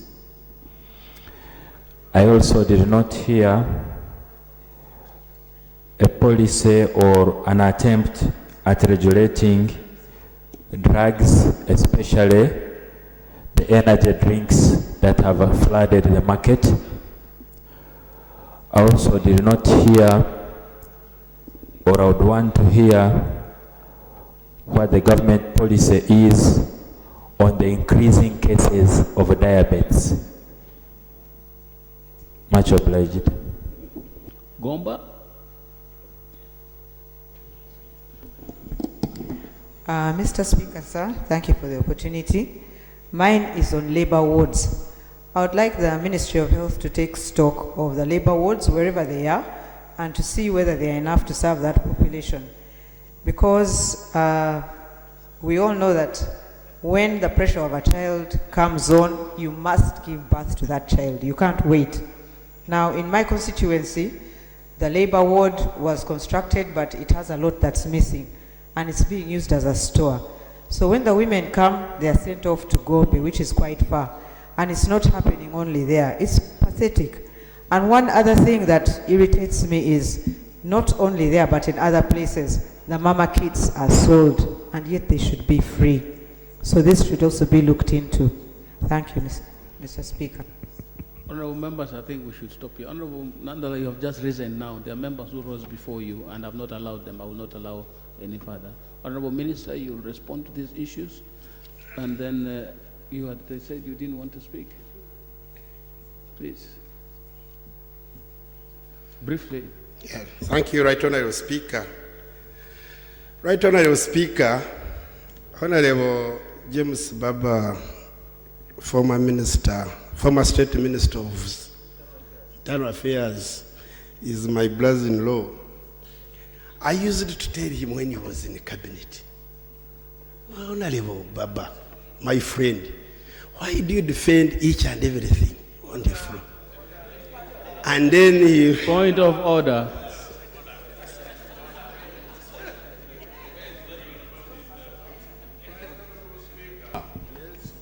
Is the honorable member in order to raise an issue which is totally irrelevant to what you are discussing right now about the healthcare delivery system in connection to my previous post in cabinet, and something we may have discussed in private to spill it now in the House? Is he in order?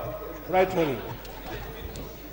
Honorable members, about the private discussions, those are between the two of them. But this House is very strict on relevance. You say, whatever you do, be relevant to the debate. Honorable member, you have not been relevant, so please be relevant. Most obliged, Mr. Speaker, but Right Honorable Speaker, the point is, I wanted to emphasize on the members of cabinet, the ministers. When we raise issues here, being faced by our people, please come and support us as representatives of the people.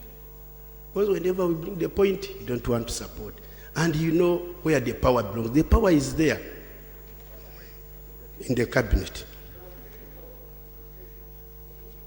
Just a clarification, Mr. Speaker, thank you very much. The clarification I want to seek from the leader of opposition. You mean these ministers don't come from the hospitals you have been talking about to see the problems we go through so that they can also report? Or for them, they see and they say, let them die? Or for them, they are from Mars, that they cannot see anything? The clarification I'm seeking, Mr. Leader of Opposition, where do these ministers come from? Thank you, Honorable Nandala Mafai. I think they are here, they are listening, and I think at the right time they will answer the message. They have heard the message, I think. Right, Honorable Speaker, I have some few comments I want to make. One, I want to support one of our colleagues who has said, who has talked about health education.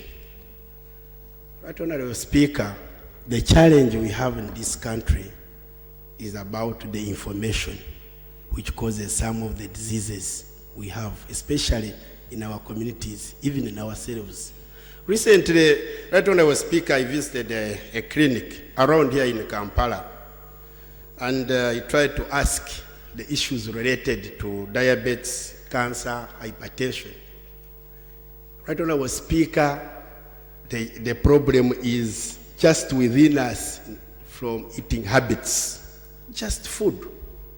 So the doctor will tell you what you are supposed to eat in the morning, after break time, lunch, then in the evening. This is the health education. This is the information just we want. He was telling me, and of course cancer, he was telling me recently he visited in India and he went to Apple Hospital. Half of the patients in that hospital were from Uganda. Yes. So what we need, I agree with the Honorable General Eric Tumwine and Honorable Jackie Namoding, that at least from the ministry, also you design some activities of health education so that we, especially on women, these women activities, you involve in the local governments, try to come up with some activities so that we can see many people attending these health education classes. Then, Mr. Speaker, I want to report that as I am speaking now, there is a problem in one of the hospitals in western Uganda, and this is Kisi's hospital. The floods cuts off all power, leading to deaths of 3 kids who were on oxygen. And actually, up to now, right on our speaker, you cannot access the children's ward, the surgery ward, and men's ward. And this is a very big referral hospital. It serves all Chigezi region. It's a missionary hospital, but right now, up to now, because we are communicating with them, you cannot access that hospital. I don't know whether the minister has information from there. Last, right on our speaker, I want to thank you in particular and the Parliament as a whole. We have talked much about health issues in this country.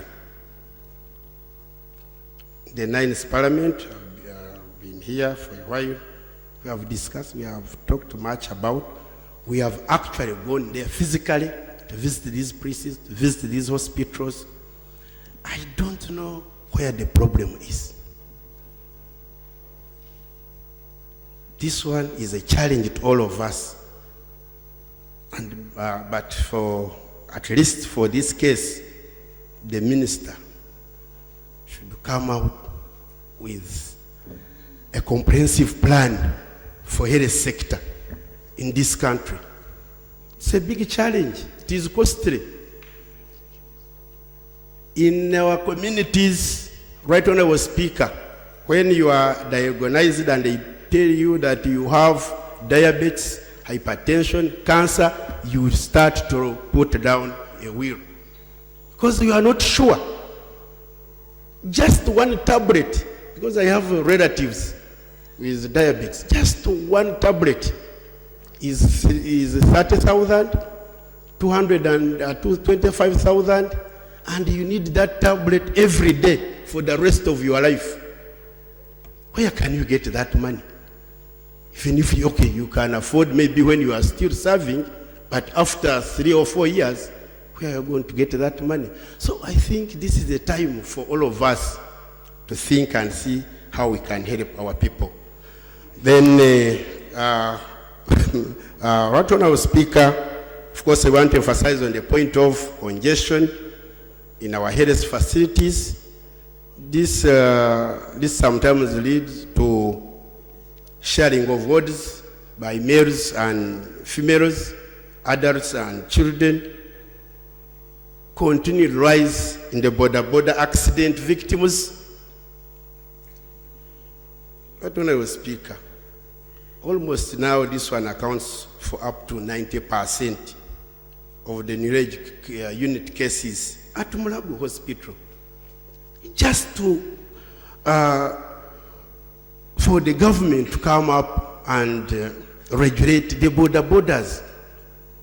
we know there are some politics behind these borders, but it is time, members, honorable members, we need to come up with a policy on these borders. Otherwise, most of our people have lost their lives, and we are still here. We raise these issues, and of course, these are followed by the iron bars victims. That is also a problem. Thank you, thank you. Thank you, Mr. Thank you. Honorable Minister, please briefly summarize.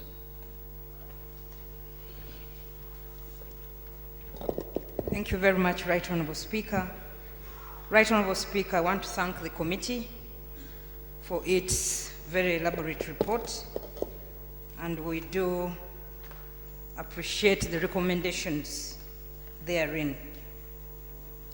Right Honorable Speaker, a number of colleagues have spoken on various items. I may not respond to each because some were repeated. But allow me first of all, Right Honorable Speaker, to begin with the issue of the refugees. Indeed, we have a huge refugee population in the country, and of course our constitution is very clear. It does not permit us to discriminate against refugees because these are people who did not come here intentionally. They were driven by difficult circumstances like war, and that's why they are here. And we are also signatories to the protocols regarding refugees, and therefore we must abide by these protocols. However, Right Honorable Speaker, regarding the funding or support to healthcare for the refugees, we have been in talks with various agencies.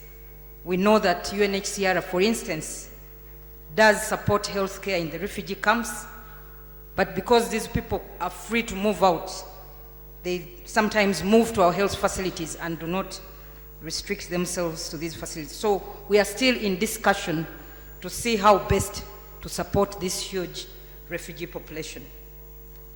Right Honorable Speaker, the other issue that has been raised across the board is the issue regarding the stockout of drugs. Right Honorable Speaker, you well know that we had challenges where in the financial year 2015-16, due to the currency fluctuations against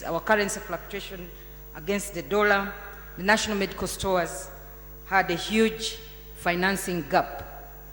And of course, this money was not readily available.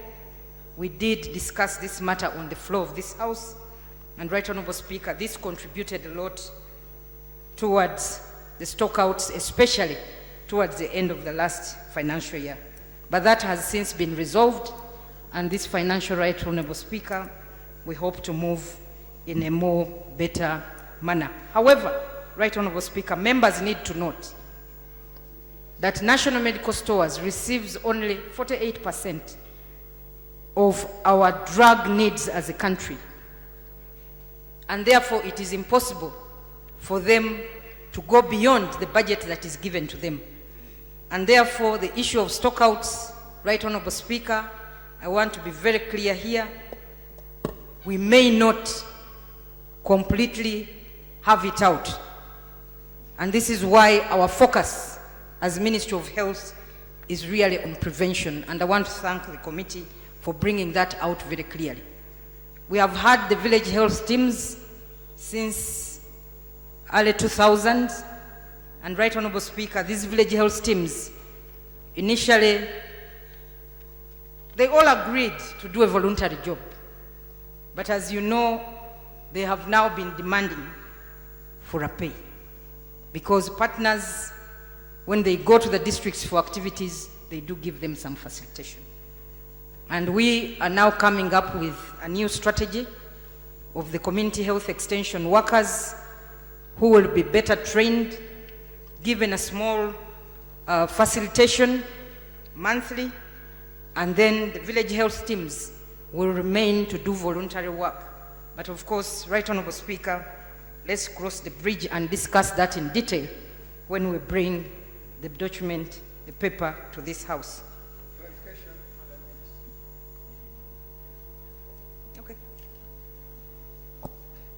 Thank you very much, Mr. Speaker. I wanted for a clarification from the Minister. Tell us, do we still get donations from partners of this country, like Danida? I remember I signed an agreement between Uganda and Denmark when they came and built Entebbe medical stores and they were supplied drugs for us, essential drugs program. Is that program still continuing or not?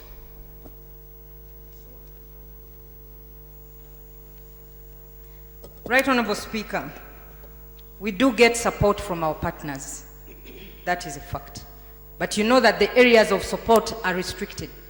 It's not for the to cover our entire disease burden as a country. Most of the partners have been supporting us in the HIV/AIDS interventions, malaria, and TB. But you find areas like now the hepatitis B, find areas like the non-communicable diseases, these are not supported. So, Right Honorable Speaker, regarding the general hospital's capacity, there was a question as to when are we expanding this capacity because the populations have increased. Right Honorable Speaker, all this depends on funding. You are aware that in a number of regional referral hospitals that we recently renovated and constructed new buildings, we have really increased the bed capacity in these facilities, and we shall do this in a phased manner. So the when, I can only say, is when funds are available.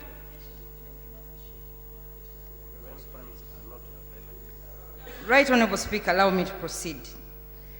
If she has declined. Okay. Thank you, Right Honorable Speaker and Honorable Minister. The clarification I want to seek from you as one of the cabinet ministers and one of the members who has been key in actually signing most of this on behalf of government. I remember I was with you in Senegal, agreeing on the NDCs and the Abuja declaration on aligning 15% to health. The clarification I want to get, aware of the health situation in the country today, what plans, if we can get loans to cater for situations including refugees, what is it that we, Minister of Health, cannot do in terms of bringing a comprehensive report, maybe to finance, requesting for funds to handle specific areas that address directly the concerns of the people? And when we ratify and sign most of these instruments at the international level, how do you take them on as Minister of Health to ensure that they are realigned to our national planning and allocations of funds, so that we seem to be moving forward as a country in terms of advocating for the health of the people? Honorable members, I will put the question at exactly 6 o'clock. I'll put the question to this motion. Thank you, Right Honorable Speaker. Right Honorable Speaker, Ministry of Health does not allocate funds to itself. It's this House that appropriates, and therefore, for us, we move with what we have been given. But however, Right Honorable Speaker, the member is raising the issue of the funding, and yes, we're aware that under the Abuja Declaration, we should be getting 15%. But as Ministry of Health, you must know that we work with other agencies, other institutions, like Ministry of Water, which is also relevant to the health of the population. So, Right Honorable Speaker, my sister, we have previously received loans. It is through loans that we managed to renovate and reconstruct some of the hospitals. And you're aware of some of the hospitals like Moroto, like Kiliandongo, Mitiana, Anaka, and several others. So due to time, please, I may not go into the details of that. And recently, Parliament passed a law here, Right Honorable Speaker, and we are currently in the process of mapping out the health facilities which we are supposed to upgrade, the health center 2s to health center 3s, and some health center 3s to health center 4s. So we shall inform you in due course when we are done with that, maybe in a month's time from now. Right Honorable Speaker, regarding the issue of staffing, understaffing, I will handle it together with absenteeism that has been mentioned in various health facilities. We are aware of this challenge. And you've heard about the biometric system which we are putting in place, but we still know that that will not be the final solution to our issues, Right Honorable Speaker. Because even if I clocked in, likely I may be away and only come back to clock out. But Right Honorable Speaker, I have said this on the floor of this House, and I want to repeat it. The issue of doctors working in different health facilities, we do not yet have a policy on that. And we cannot move strongly against them because of the low pay, Right Honorable Speaker. It is a matter that we have discussed, we have agreed at cabinet level that after the roads, the next sector to clearly focus on, and we hope that this will be, we hope that in the next financial year we should be able to do something to improve the salaries of these health workers. And once that is done, then we can be able to strongly stop the issue of moonlighting. Otherwise, it's a bit of a challenge right now. Right Honorable Speaker, regarding the health camps, I want to indicate to members of Parliament we do support, we do appreciate the health camps that you have, that you actually conduct in your constituencies. However, our challenge, most of you have been requesting for support in terms of drugs, but under which budget line, Right Honorable Speaker? Because you can already see that we just have about 48% of the medicines that we require as a country. And therefore, supporting the health camps, we normally liaise with the districts to see if they can pick something here and there to support you in the health camps. And very soon, Right Honorable Speaker, because of the bigger challenge, letters that we receive from members of Parliament, we are coming up very soon to give you our position and guidance on how to move forward with health camps. Right Honorable Speaker, the ambulances in this country, we have given facilities ambulances, health center force, hospitals. However, Right Honorable Speaker, these ambulances are poorly maintained due to the inadequate funds. These ambulances are not fueled. When patients need to move from one facility to another, they have to foot the cost. And Right Honorable Speaker, I just want to inform the House that we are coming up with an ambulance service. Already we did present a paper to Cabinet.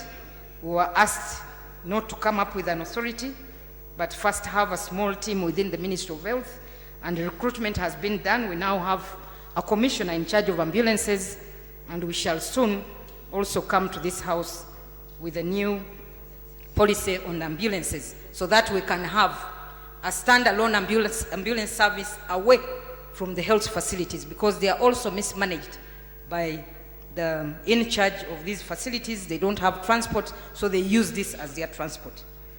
So, Right Honorable Speaker, colleagues who have raised individual issues of maternities not being functional and equipment not being functional, I was on the floor of this House just about a month ago regarding the equipment that are non-functional.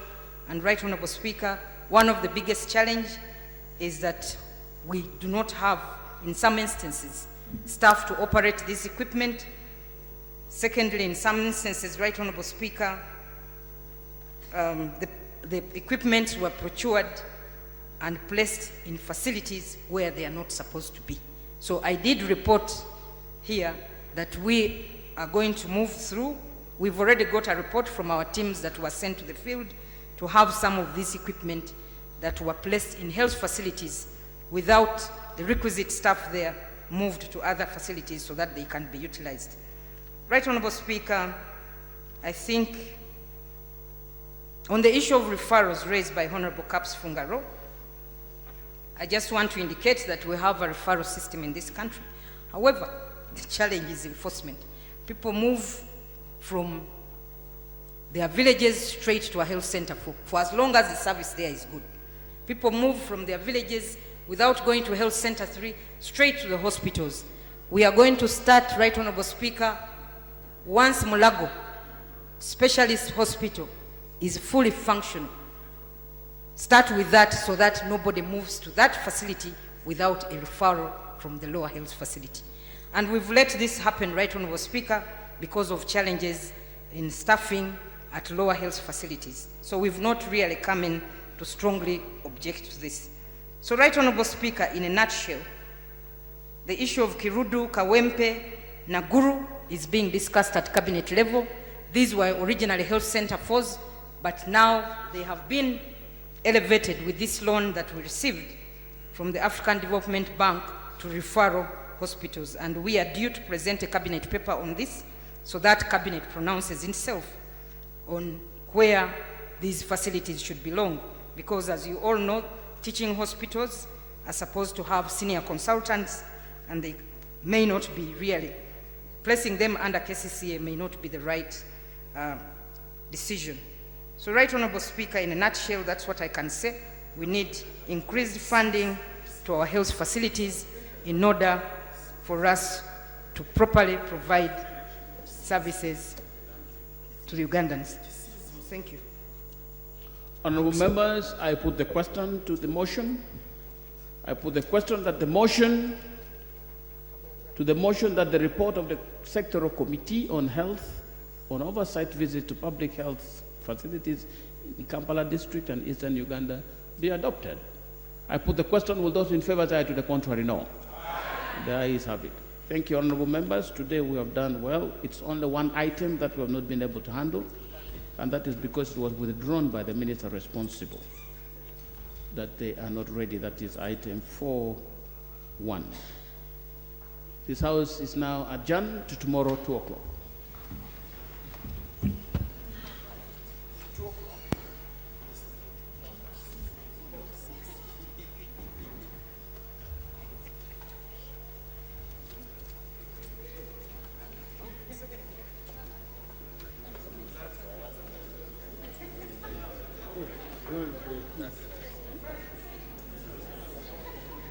Honorable.